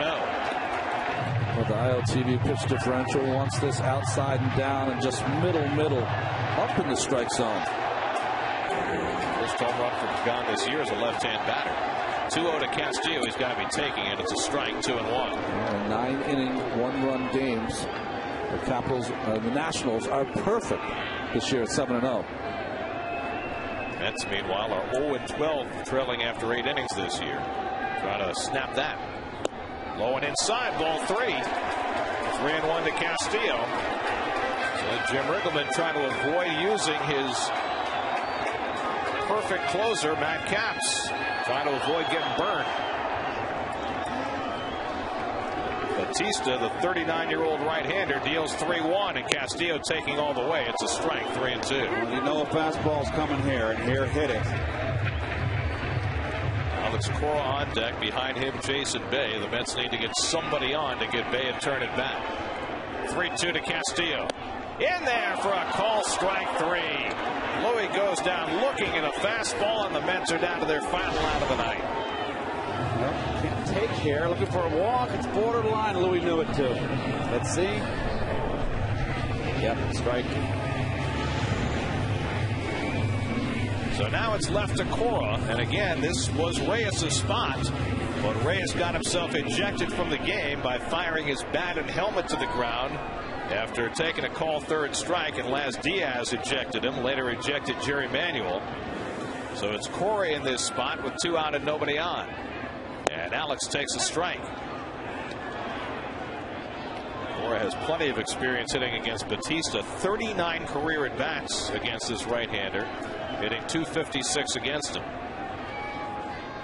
And he lines one into center field, a base hit. And the Mets have the tying run aboard with Jason Bay coming to the plate. So Cora comes through and keeps the evening going.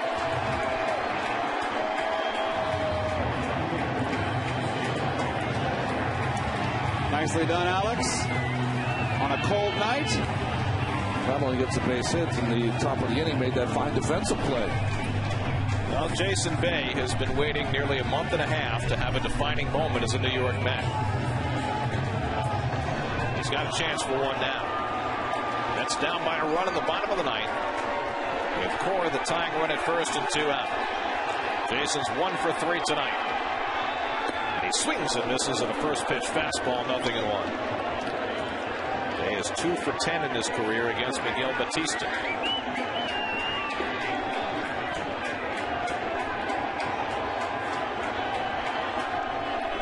Getting a very big lead at first. And Bay takes the slider away. 1-1. This is where even if you were thinking about sneaking a bag, you can't because of the Pudge Rodriguez factor.